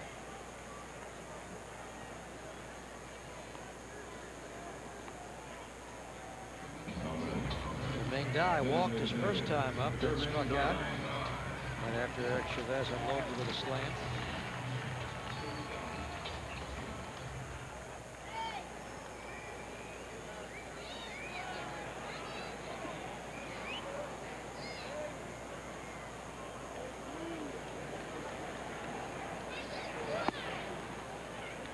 Scott Air, one of 4 lefties out of the Blue Jay bullpen, is struggling out of the pen, along 14 earned runs and 15 in the third.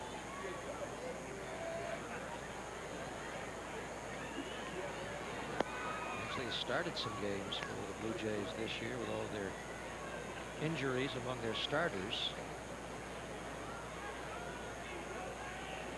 Made 3 starts. This is his 8th appearance out of the bullpen.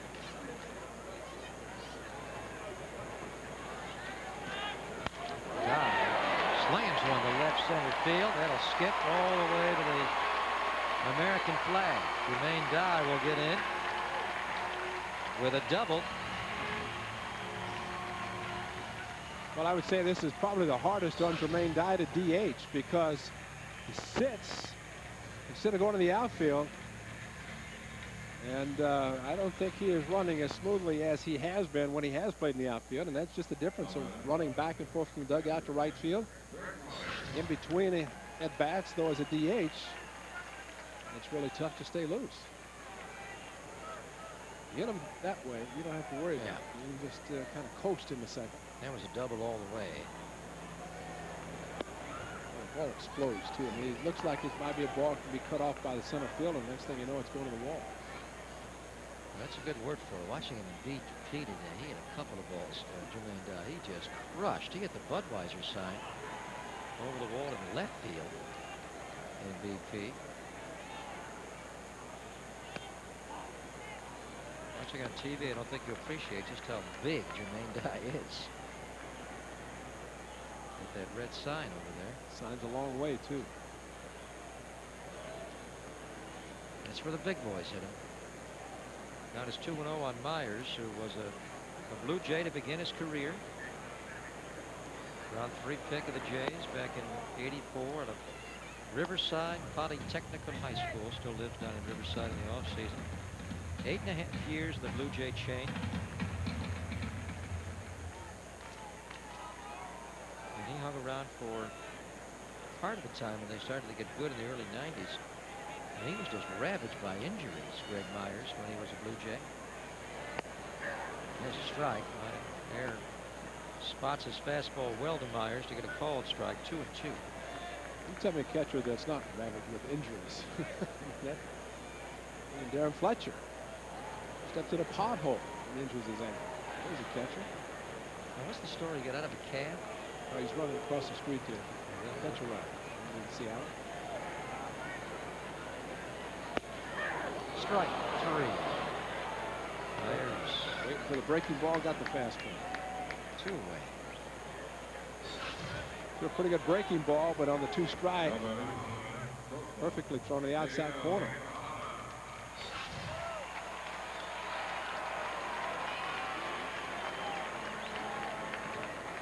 Now here's Tejada. Well, he was not quite into the cab yet, just trying to get the cab. They're going to walk Tejada intentionally here and go after Hatteberg.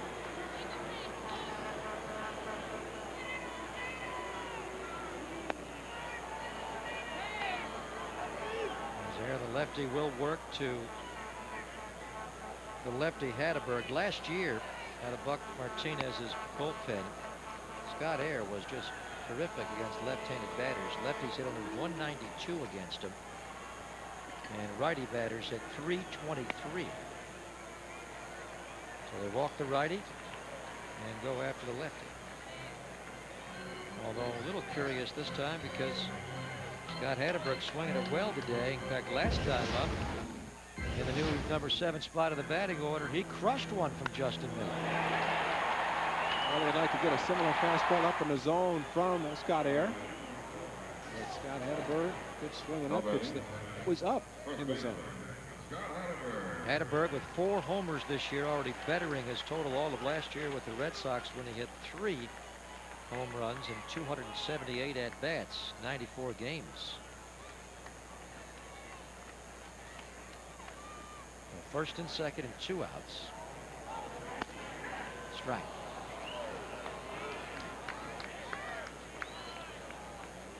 Eric came to the Blue Jays from the White Sox in a trade involving pitcher Gary Glover. Rick Peterson goes through the batting order there, talking about Gary's outing against each batter. There's a strike.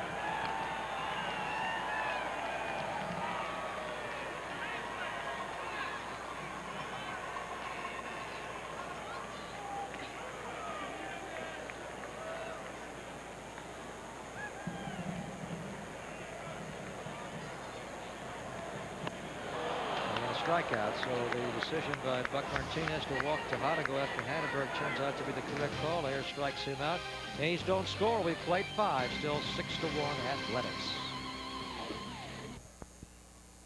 Well, our Chevy line score shows the A's up 6-1, and Greg Myers, about as tough as a Chevy, has been forced to leave the game. We presume after this, when he took the foul ball off the bat of Jose Cruz Jr., hit him around the neck area, and then he appeared to have some pain, maybe hit a nerve, and there was numbness down the arm. So Greg has gone back up to the A's clubhouse. He has left the game, and Ramon Hernandez has come in to catch now, picking it up with Barry Zito against Jose Cruz Jr.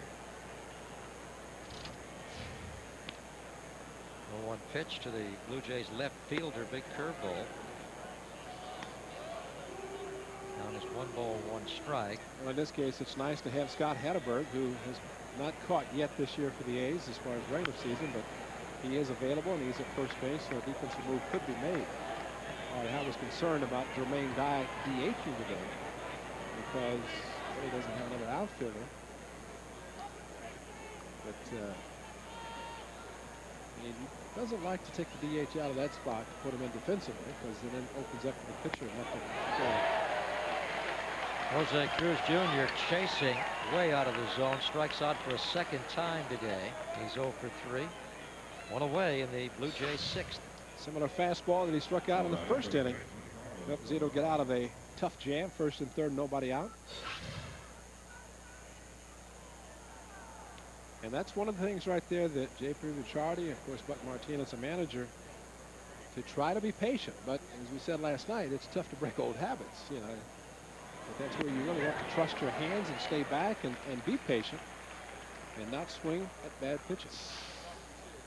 Carlos Delgado was struck out twice today. Looking last time up, he was frozen by a fastball right down the chute.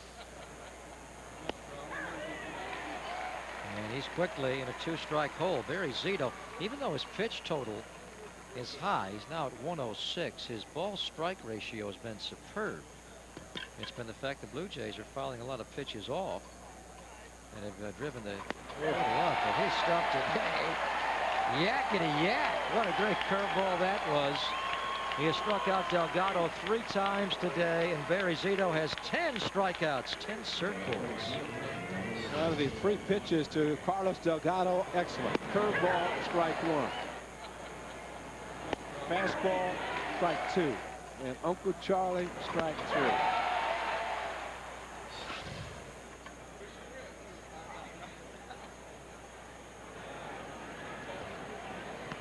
This Southern California surfer dude, he likes it up here in Northern California. He was talking when he signed his deal on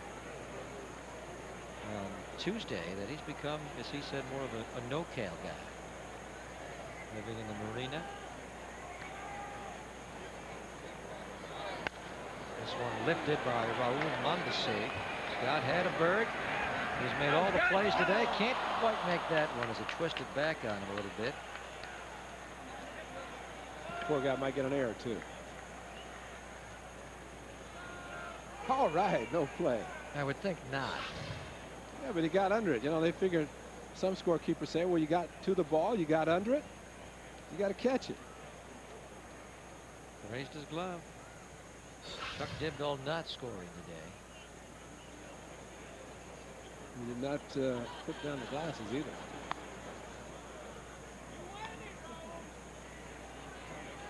Mondesi lives on, and the count is 2-1 to the Blue Jay right fielder. Raul Mondesi is 0 for 2 today with a fly out to left and a bounce out to third.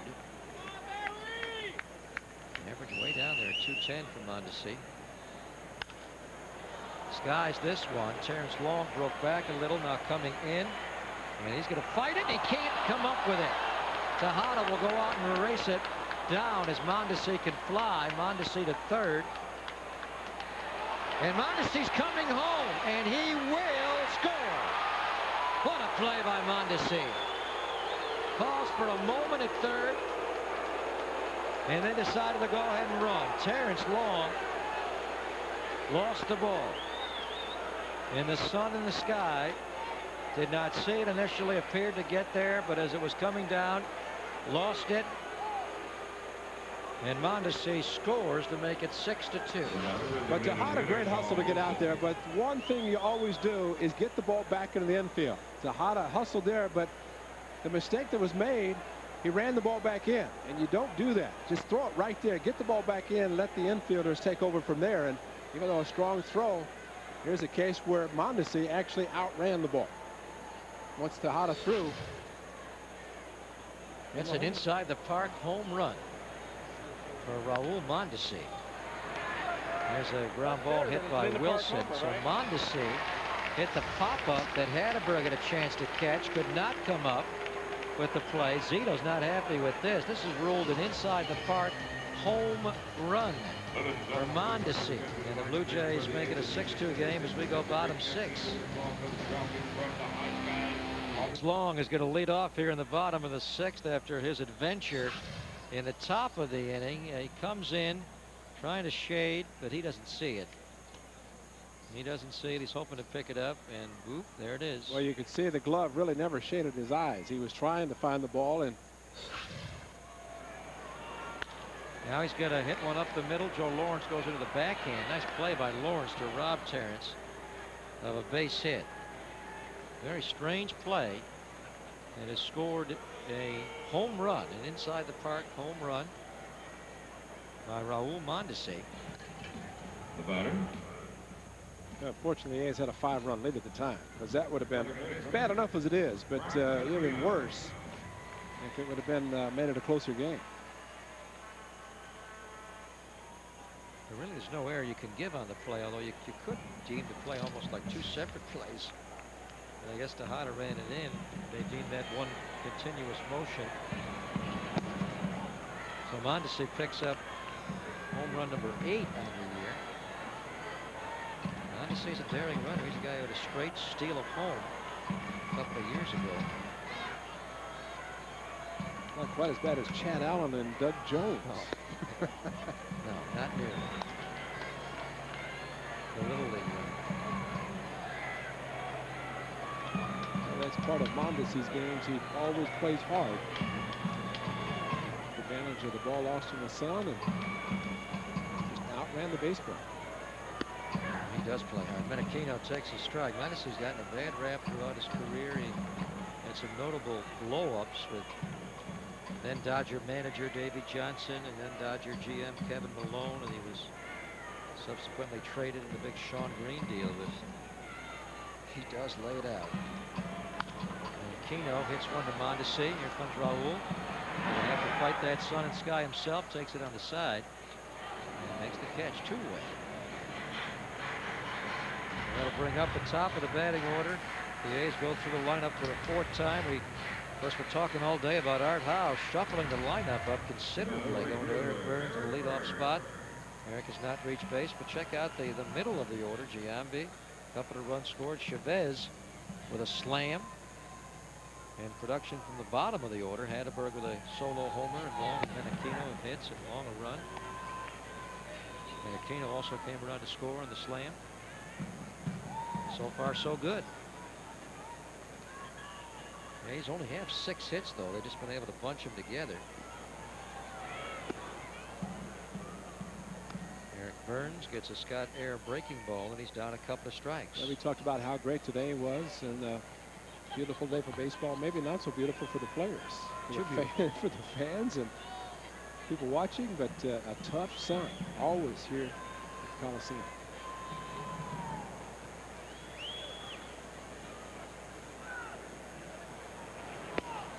A lot of benefits the A's have among the teams that train in Arizona, getting used to that brutal sky. Today, really a tough one. When we say a high sky, there's not a cloud in the sky.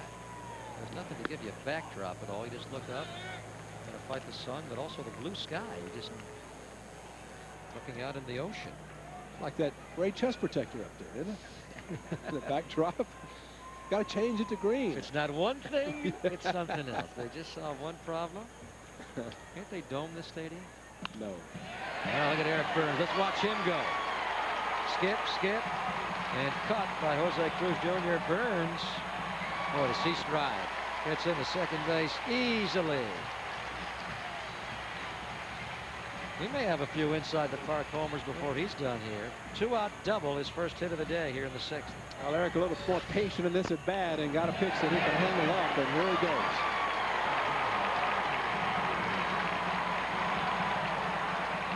His triple the other night.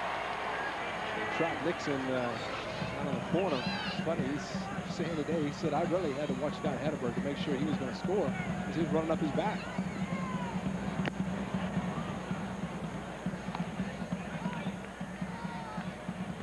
Chad Bradford is throwing in the A's bullpen as Barry Zito's well over 100 pitches. 6-2 A's. Jeremy Giambi with Burns leading off today, hitting out of the number 2 hole, a spot he hit it quite frequently last year. First at bat today, double to left, came around to score after 3 straight walks. Jeremy walked himself ahead of Eric Chavez and the grand slam. Last time up, he popped out to third. Nice pitch by Eric. Fastball freezing him.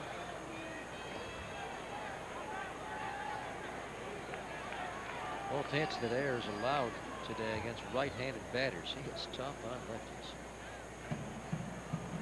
His fastball is sneaky. His curveball is a big sweeping breaking ball and throws it hard.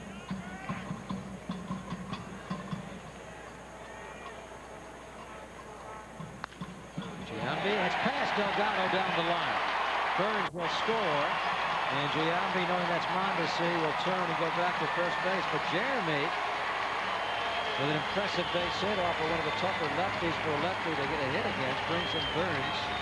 Well, the A's get back to Mondesi inside the park here with a run here in the bottom of the inning, and have a 7-2 lead.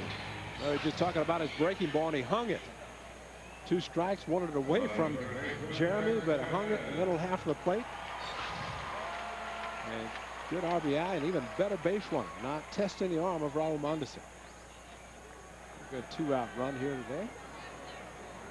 Eric Burns a 2-out double and Jeremy the single. Now here's Eric Chavez. He's hit the A's first grand slam of the year in the 2nd. Eric now leads the American League in home runs.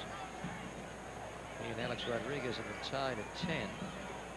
Now Eric back on top. A-Rod will play tonight at home against the Tigers.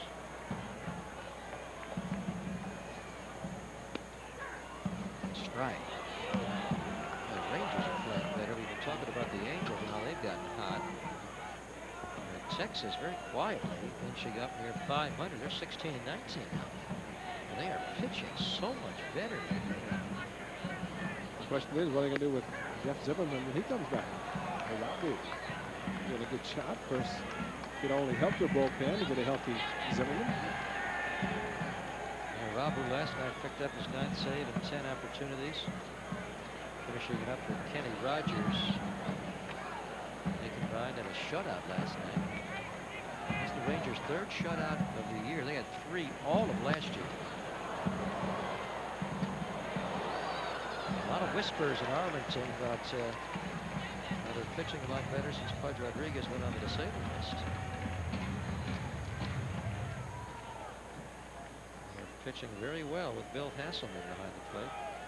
That is not surprising. The way he prepares for a game and handles the pitchers, and you can say he's a true catcher, because the definition of a true catcher is handle the pitching staff. Does an excellent job. So that'll be interesting when Pudge comes back.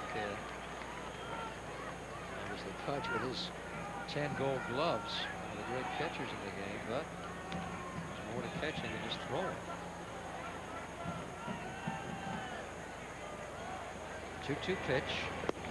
Chavez can now check it against the lefty, so Air strikes him out, but Burns doubles with 2 outs, and Jeremy singles him in. A's back up by 5, 7-2 after 6. He got him looking, he got him swinging today. It is a joyful Pepsi line score for Barry Zito as he goes the first of 6, strikes out 10. Pitch total got up there, and after 112 and 6 innings of work, he will yield to the A's bullpen. Barry did exactly what they were looking for, what he did last Sunday in Chicago. Tried to break this losing streak as Chad Bradford will come in with his sub-2 ERA. Only walked 1 batter all year. Almost 14 innings of work. He'll pick it up here against Felipe Lopez. Lopez, a switch hitter, got a bat on the left side for the first time after doubling and striking out against Zito was a right-handed batter. What's this one? 21,000 plus on hand today. Happy as the A's, Albertson, and Pepsi with a promotion, 8 strikeouts in a game. Everybody gets a certificate, a coupon for a 2-liter Pepsi at Albertsons, and they'll get it today. Thanks to Barry Zito, who struck out 10 by himself.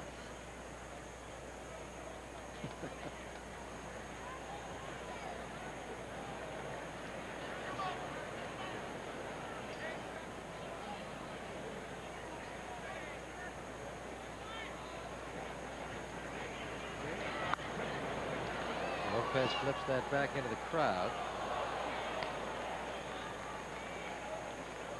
21,115 in our hero. Up in the second deck.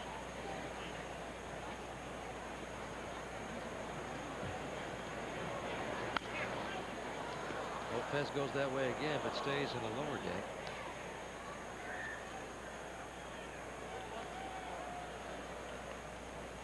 Blue Jays have had some shortstops over the years. Alfredo Griffin and Tony Fernandez.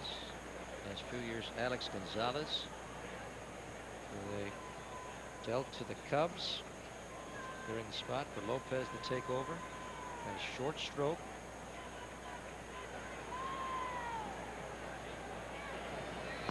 And he strikes out as Bradford changes up on him. 1 away. Carl's Jr. in-your-face play this afternoon. Turned in by Raul Mondesi. T. Long almost got it, literally, in his face. Tejada picked it up, and that's where he makes the mistake. Yeah, right there. Barry Zito, throw the ball, Miguel, as Mondesi, it's almost like stealing home. And again, that's just Miguel not being used to being quite that far from the play. You run it back in when you're just in a shallow part of the outfield, but he was way out there. You know, really all he can do is throw it back in. You got 4 guys or 3 guys, plus the pitcher to catch the ball. Well, it's essentially what Mondesi did after he got to third is like tagging up. Yeah. And he was actually a couple of steps off the bag and realized Tejada's not going to throw me out from way out there. I'm just going to come home.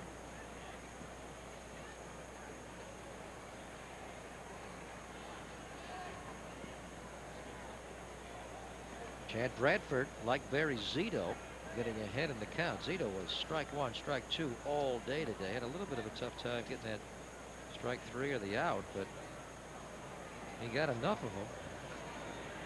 Struck out Huckabee, and he got Huckabee to foul out to Scott Hatteberg, playing first base today. First major league start for Scotty at first. Ground ball. Tejada's got to come in for this one. Loves it and throws out the catcher. 2 outs. That's the word, catcher. Tejada. That's where he's getting better and better, realizing who is running, and makes it better, make it easier to take his time. He has a strong arm. Going to have a pinch hitter now. Joe Lawrence is going to be called back, and they're going to send up Eric Hinsky with Barry Zito, the lefty, out of the game. Buck Martinez will let Hinsky come in. Hinsky hit pretty well last year against left-handed pitching at AAA Sacramento with the A's. He hit 280 against left-handers and 283 against right-handers.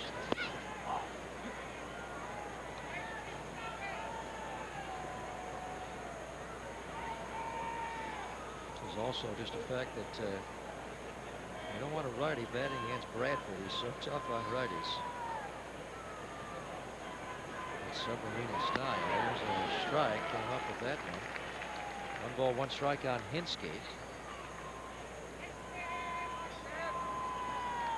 Hinsky was 1 for 4 in last night's 6-2 Blue Jay victory. He had a walk and a single, also stole a base and scored a run. Scored a couple of runs. Makes this one foul. Bradford just floated that one in there. We talked about Mike Venafro and the changeup, and how Chad Bradford has picked up the grip and using the changeup a lot more. Talk about a floater. He drops down underneath and just hang. Yeah.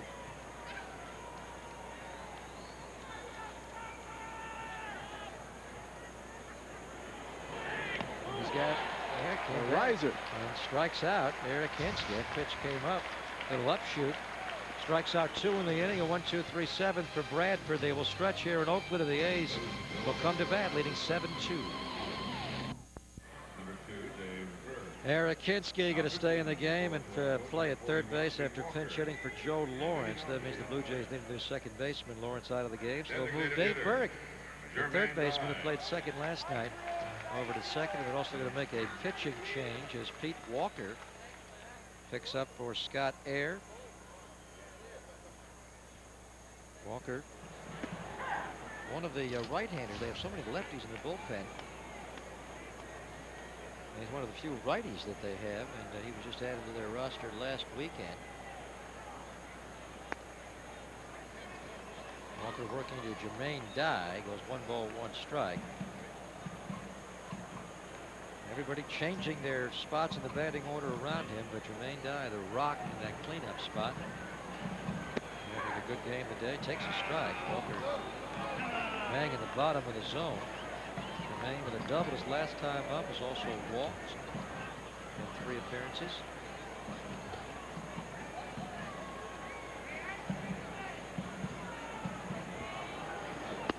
Strike 3 right down the chute from Pete Walker, a career minor leaguer who the Blue Jays plucked from the Mets off waivers.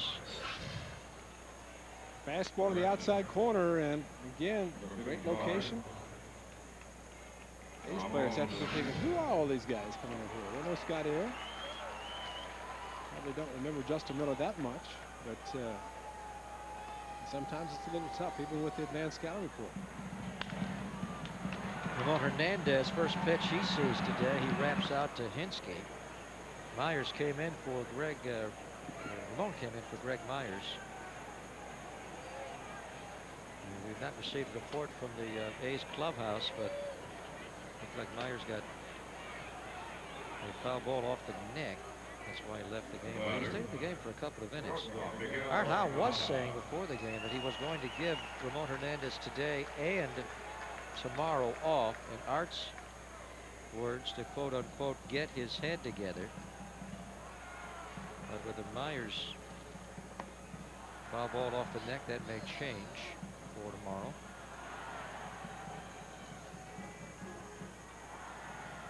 Ramon with a couple of mistakes on this homestand Tuesday night with a drop ball and that great feed by Tejada, who takes a strike, and it's 1 ball, 1 strike, and then a base running mistake here Thursday against the Red Sox.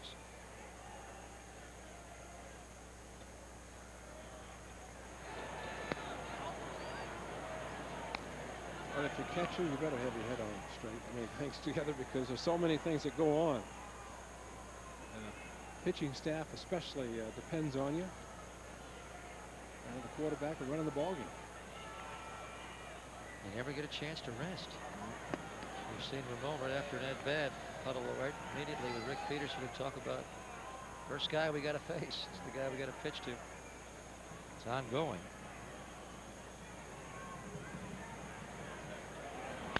Hot on a 3-1 pitch, grounds it to short. Lopez will throw out his counterpart. Pete Walker has a 1-2-3 seventh. At the end of 7, 7-2 A's. Oakland A's with a big performance today. The bats came out, and Eric Chavez has led the charge for a grand slam. The big blow in the A's 5-run second. Third place hitter today, and great job in that spot. But Barry Zito has been outstanding, was outstanding. 10 strikeouts using all of his pitches. Once again, a lot of foul balls with 2 strikes, but Carlos Delgado with a couple of curveballs, and Uncle Charlie's at frozen. Jelly legs. That's Nolan Ryan used to be there from the right side. And that was scary. I would think so. See the ball coming at your head, you duck out, end up on the dirt, and umpire strike 3. And the opposite of a jack in the box. You go back in the box, right? That's right. You just duck back in. You'd look for a box to hide it. Just hope he didn't hit you. Carlos Pena has entered the game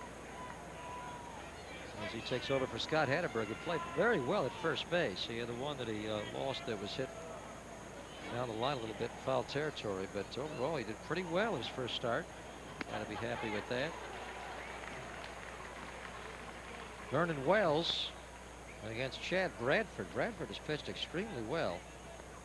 Had a little problem allowing inherited runners to score, but no such problem today. He came in to start the 7th, and he's retired his first 3, a 1-2-3 7th inning. Now 1 and 2 on Wells to start the 8th. And Wells grounds that off his foot foul. Vernon Wells 1 for 3 today.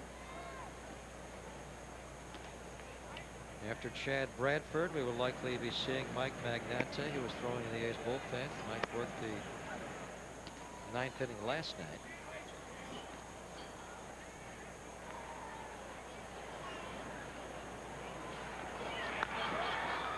That is a fair ball, and Ramon Hernandez tries to pick it up and can't do it. Vernon Wells, with his speed, only hope was if the ball rolled foul. It never did, or at least it didn't initially, and it didn't look like it was ever going to. So Wells has his 2nd hit of the game. Ramon just, it's not like the guy's bunting, so it's tough to be up in a position to get out quickly. And he just tried to hurry up and catch the ball and shuttle it over to Pena, but he was not going to get him anyway. And just, he probably better let the ball roll, and maybe it would just die and roll foul. There's no chance to throw him out. Great camera shot there. It was nice. Follow the rolling ball.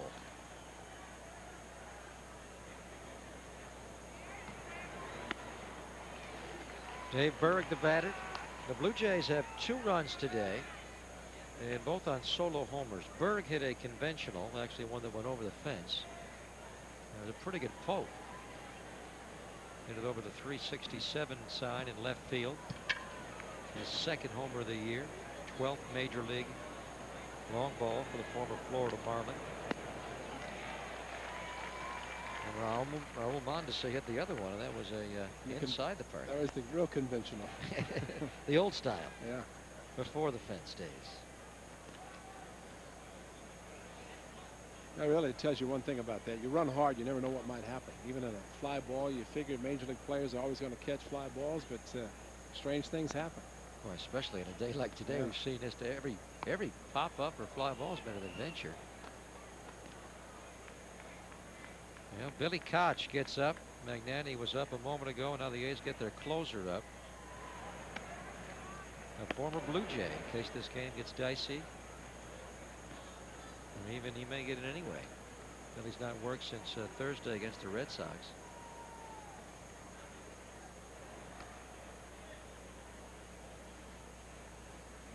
Chad Bradford throwing sidearm as he throws over to first base to hold Wells.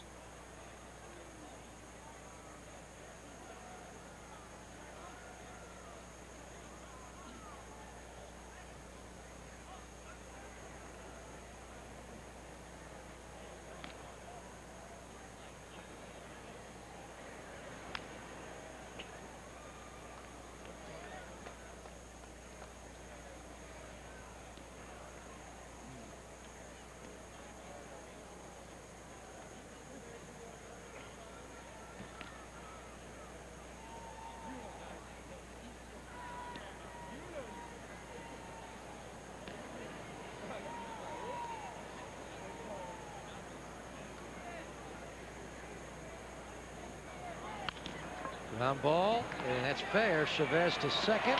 And Aquino, no, throws it away.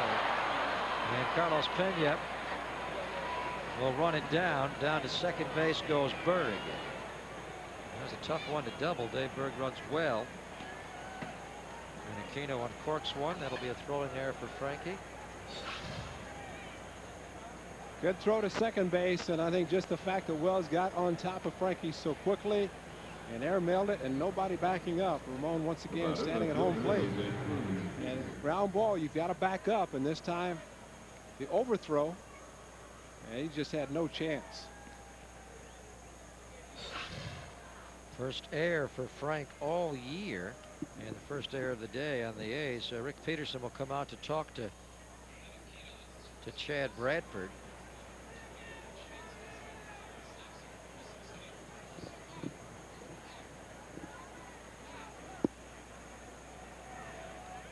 Well, you've seen the major leaguers battle the sun all day today, so when you come out tomorrow for the finale of the series and the homestand, get out early, be one of the first 15,000, and you'll pick up an A's visor to help you battle the sun. It's all courtesy of Macy's. Tomorrow's Mother's Day. 510 762 Bowl. Going to have a Macy's 5K run before, and the visor day. It's going to be a Macy's day tomorrow on Mom's Day. Ken Maka gearing up for the 5K. Yes, he's ready to get it over with. Actually, he ran the Beta Breakers a couple of years ago, and that's 5K is 3.1 miles, and the Beta Breakers is all those hill. That's almost 7.5 miles. And he also ran a 10-mile run in Atlanta.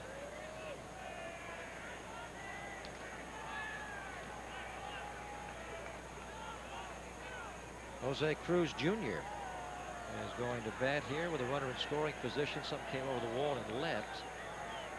Jeremy will toss that back.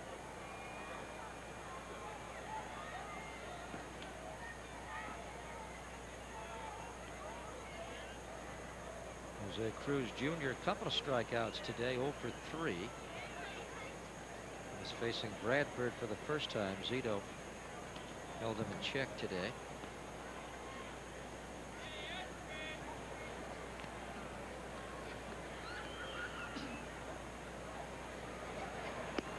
Nice pitch there.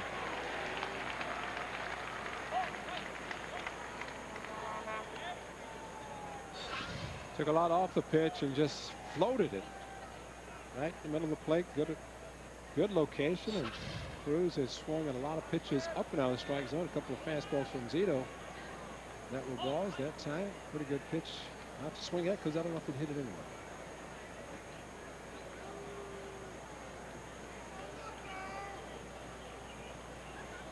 Jose Cruz Jr. Remember his dad, Jose Cruz, a terrific major leaguer, a longtime teammate of Art House with the Houston Astros.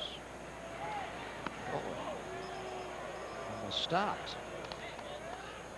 Down as a ball and 2 strikes. In fact, Art remembers Jose Cruz Jr. as a kid going into the batting cage and have to wait to hit. Where's this pitch? Cederstrom said no. Maybe it took too long to get there. The first part of it was a strike. Second part, no verdict yet. Well, Jose Cruz Jr. strikes out again. He struck out 3 times today, and he is 0 for 4. 2 away. Another great fastball from Chad Bradford. Kind of an upshoot there. Swung right through it. That's going to be it. Art Howe will make the pitching change. He will bring in Magnanti to pitch to Carlos Delgado. Bradford pitches well out of the A's bullpen. Mags has the ultimate challenge, though. Big Carlos hanging out with Dad and giving Mom an early day off before tomorrow's big day. 7-2 A's. Carlos Delgado has been up 3 times today, and all 3 times he has struck out, and all 3 times strike 3 he has looked at. The hard curveball, the hard fastball from Barry Zito, and look at this like a chart. And again, I think what made those special was the velocity of the curveball. He threw them hard. Delgado is so strong that he can get fooled and keep his bat back and hit it, but he got no chance because Barry threw him as hard as he did. So Carlos Delgado in our Pepsi spotlight. Rough day today after a 4-hit game last night. He's gone the other way today. And here's at bat number 4. Not against Zito, but against a lefty as he fouls it out of play for a strike. He's going to face Mike Magnante. He will make his 15th appearance of the year. Mike worked last night as he pitched the 9th. They faced Delgado last night. Delgado picked up a base hit to right field against him. Delgado has Dave Berg in scoring position at second base. And he rushes one past him there, nice and low. Count is 0-2.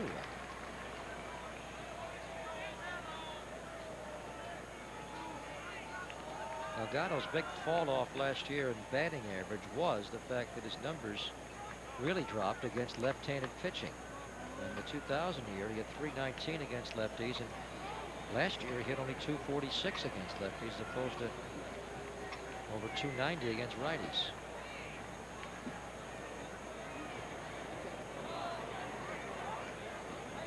And he's the type of guy, Ray, that they make sure they get him, especially late in the game. The righty happens to start. He's going to see a lefty out of the bullpen. He's that kind of player. Just a piece there on the 0-2.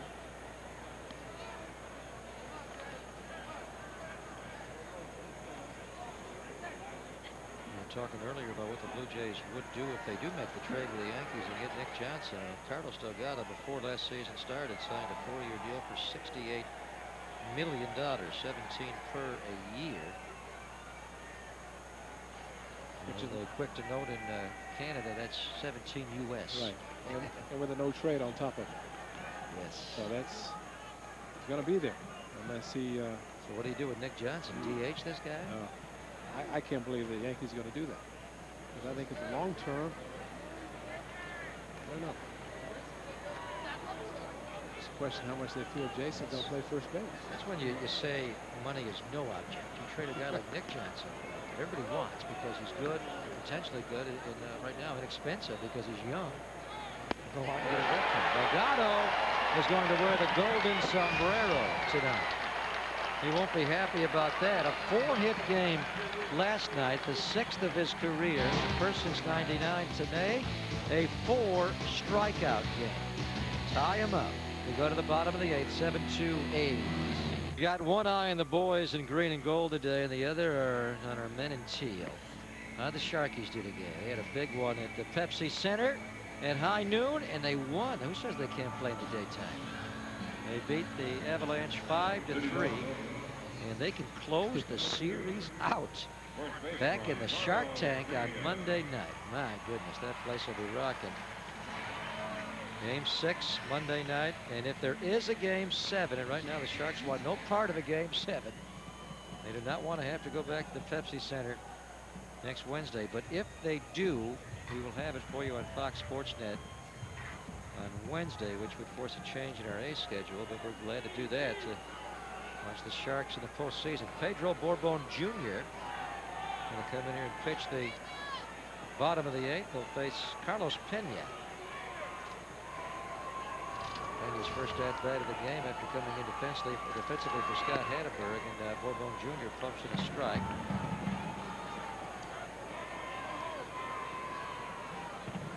Billy Koch still going to pitch the 9th, it looks like. And why not? Get him ready for another game. If he's a little bit closer, he needs to work. He loves to work. Carlos Pena, a little bit of a tailspin. 2 for his last 25. Gets the start off today with Hatteberg at first. And Carlos going to get an at-bat late. Against the tough lefty. That's a fair ball. Delgado's got it. Borbon Jr.'s there. Delgado makes that play. One away. Thinking about all the foul balls, 15 today that Barry Zito had with 2 strikes following the 17 last weekend. Interesting article in the local paper about Adam Roden, who rubs up the baseballs for the umpires. And we've always talked about the umpires rubbing up baseballs, but evidently it's in their contract that they don't have to. If the home club rubs up 6 dozen baseballs, and Adam does that, provides the 6 dozen. The umpires inspect the baseballs. They have control once they're rubbed up. They don't get their hands dirty. Wow. I think that's one of their new basic agreement little quirks that they have. And, Thank you, Richie Phillips. Absolutely, I guess. But Adam Roden is the one that rubs the baseballs. Brad Fisher also rubs a bunch. He's the bullpen coach. And the baseballs, after the initial 6 dozen are used, they bring them out of the clubhouse. And instead of having the white pearls, Brad rubs up a bunch. In fact, Mikey Thalblom, the visiting clubby, was talking about during the off season. He said, well, I've rubbed up another 6 dozen a day, so he's rubbing them up during the off season, getting them ready. So it's an ongoing process. You can imagine the amount of mud they use in rubbing those balls. Delaware mud that's not actually from Delaware. Mississippi, that's, yeah. But, so the house, I mean, you can rub them off in the off season and still use them for the game. Well, the mud doesn't rub off. I don't know that. Of course, you put them away and you put them in that humidor. Yeah. You know? That's why Mikey has that big humidor down there. No, Steve Vucinich has that. Yeah. There's a ground ball to Delgado again. And a clip, and T. Long busting it, but Pedro Borbon Jr. will beat him 2-away. But it's important to give credit where credit is due, because well, we always thought that the umpires were spending that time. Home plate umpire would rub up the baseballs, but not true. At least not anymore.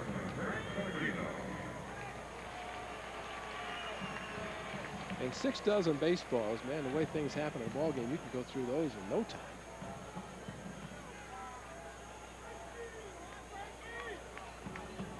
Brad Fisher will always also rub up the baseballs for the bullpen, so the relief pitchers get loose with a rubbed up baseball. Maybe that's what Mikey was doing, getting those ready for the relief pitchers in spring training.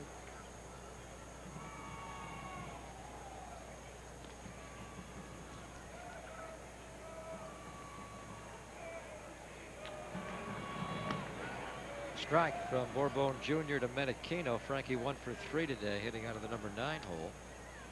Pedro Borbon, remember his dad, a very good major league pitcher.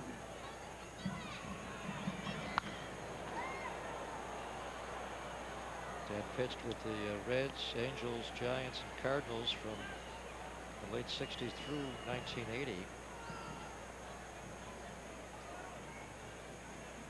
Pedro Borbon Jr. came with Raul Mondesi from the Dodgers in that trade, the Sean Green deal.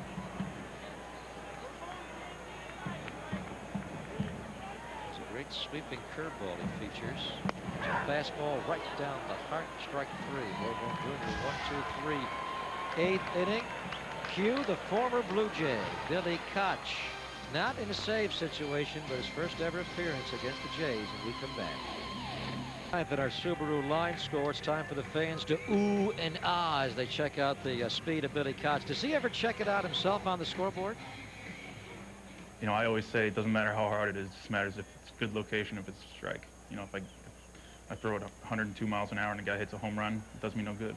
You know, I'd rather throw it 98 and have a ground ball, or 96 and have a ground ball. I mean, but occasionally I'll peek up there. I'll realize, hey, you know, let that one go pretty good, and I'll take a quick peek. But guys start ragging me and making fun of me if they catch me looking, so I try not to do it too often. Oh, he brings it. He's popped it over 100 this year, as he'll work to Raul Mondesi. This should be a good matchup. Just warming up here. That was a slider. At 90. The former Blue Jay, round 1 draft pick, 4th overall pick of the Jays at a Clemson University. Here he comes. Getting loose now, but still in the low 90s. Billy has pitched just superbly. Got off to a bit of a slow start this year. First 5 appearances, blew a couple of saves, 6 walks, and 6 in the 3rd. But he has been just terrific lately. He's retired 28 of the last 30 batters he's faced, and he's doing it quickly. Strike 2 to Mondesi. That's the pitch there that he said he will pick the scoreboard because he wants the slider, the 89 to 92. Boy, imagine that hard of a slider. That's incredible. Doesn't have to throw a fastball that hard. He's throwing a slider. And then he's got that little curveball. Biding his time. 2-2 to Mondesi. Last time up, hit that fly ball to shallow center that was lost in the sun, dropped, and with his speed went to 3rd. Tejada ran it down, was late to throw it in, and Mondesi kept on running after a pause, and inside the park home run was called. Now it's full to Mondesi. Billy Koch, 5 years in the Blue Jay organization. The third game he ever pitched with the Blue Jays, he blew out his elbow. Tommy John surgery. But he came back in '98 throwing even harder. And he was a starting pitcher in those early days with the Blue Jays. Mondesi takes him to left field. Raul Mondesi with a leadoff single here in the ninth. Now batting. Designated hitter, Tom Wilson. He was strictly a starter in the minor leagues, but when he appeared in 1999, Jim Fregosi made him a closer, and he's been pretty good. 31 saves in '99, 33 in 2000, and 36 a year ago. Fastest guy in Major League history to get to 100 saves. Did it with the Blue Jays, and then of course was traded to the A's for Eric Hensky and today's starter Justin Miller, who got hit around today. That's Tom Wilson. Koch throws him a 97-mile-an-hour fastball for ball 1.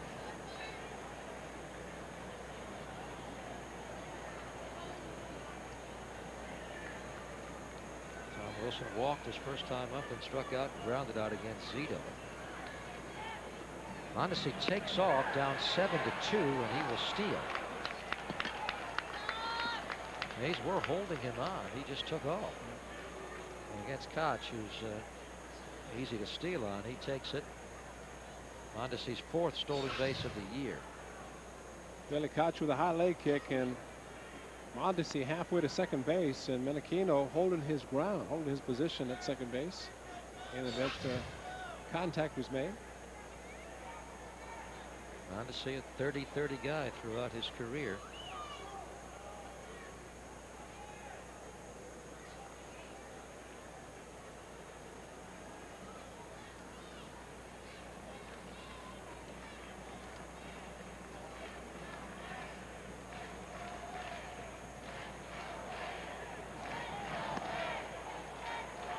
Billy Koch should just forget about Mondesi at second. He was darting off the bag and really trying to disrupt concentration of Billy Koch, but one doesn't mean anything. Billy has pitched extremely well, even in these blowout situations where historically closers have had a hard time concentrating. He is not. And there's a strike at 95 miles per hour. Not just the speed of the pitch, but the tremendous movement. Ramon Hernandez behind the plate. Never did get a report on Greg Myers from the A's clubhouse.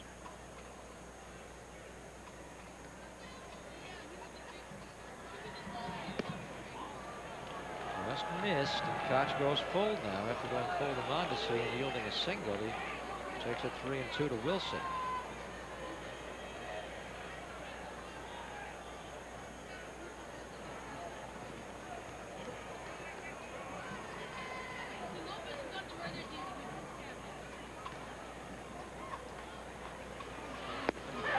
Got him. Strike 3 called. Billy Koch strikes out Tom Wilson for the first out here in the ninth. And not only thrown hard, mid-90s, but great location, the outside corner. And Tom Wilson didn't offer and maybe thought it was ball 4, but that was a great pitch.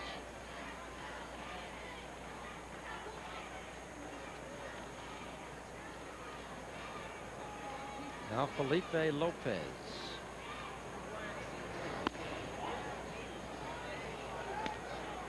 Mondesi's base hit broke up Koch's no-hitter. 23 in a row, he'd retired, so 7 2/3 innings of no-hit baseball spread out over a few appearances. Did have a walk in there, though, so no perfect game. And he's been that good. Strike. Just outstanding. Felipe Lopez is a switch hitter. He's got a bad lefty, of course, against the righty, but he may think about going over the other way. Lefties against Koch this year are 1 for 23. Well, the righties are hitting him all that well.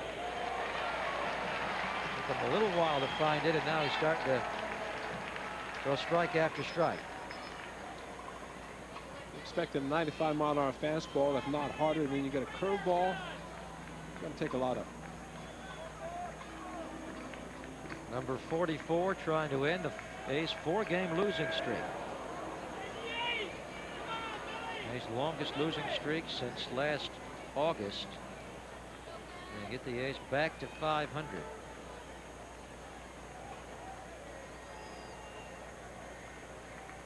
Hannibal with a home run today. Played well at first base. Eric Chavez, the slam. Way in tight now. Lopez again goes full. All 3 batters Koch's face so far have gone 3-2.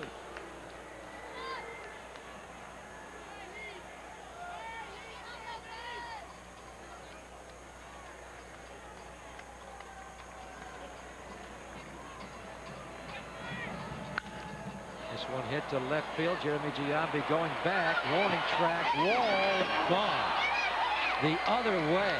Felipe Lopez. That's pretty impressive even against Koch. That pitch 93 miles per hour. But Lopez hits it right down the line. Opposite field. His 5th homer of the year. And the Blue Jays on to see scoring ahead, cut it down to 7-4. Well, Giambi was playing perfectly. He had him lined up perfectly, but he had to jump on the seats. Amazing. You talk about a nice swing and a fastball away. Just kept carrying, kept carrying. Barbecue terrace.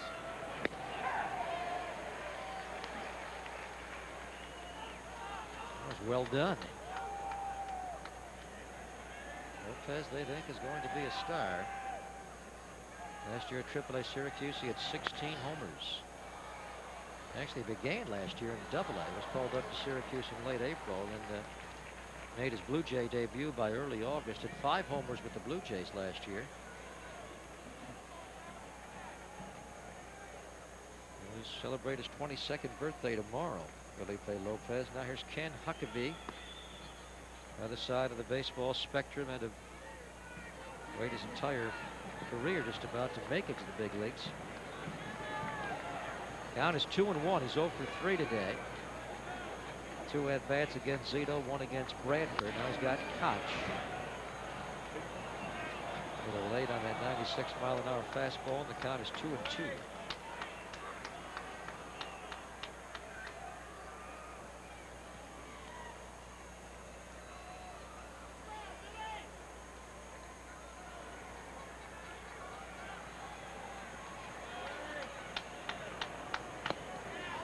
Low, and again he goes full.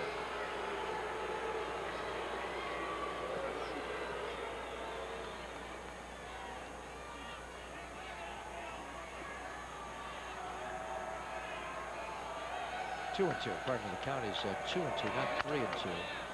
This one down the line is foul. Burns is ready just in case. He almost caught that ball. He's playing him so far to right field. Near the line in right field, thinking that Huckabee's not going to get around on Koch's fastball.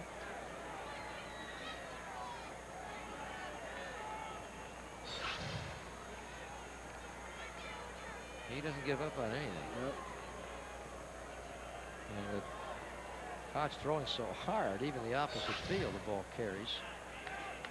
Look where he is now. Burns is in tight on the line.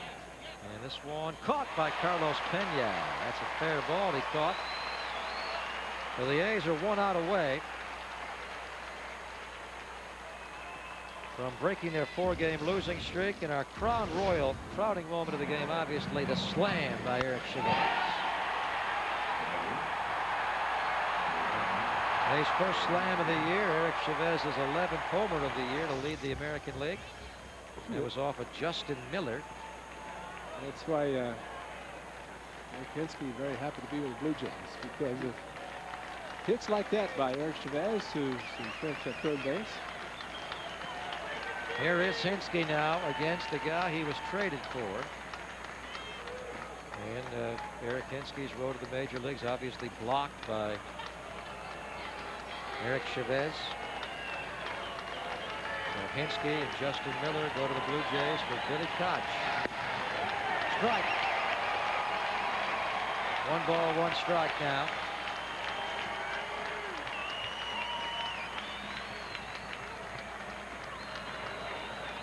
Hatteberg a homer. Chavez a homer. Barry Zito did his thing. And Billy Koch doing his. Everybody up here, 21,115 on a glorious Saturday afternoon at the Coliseum.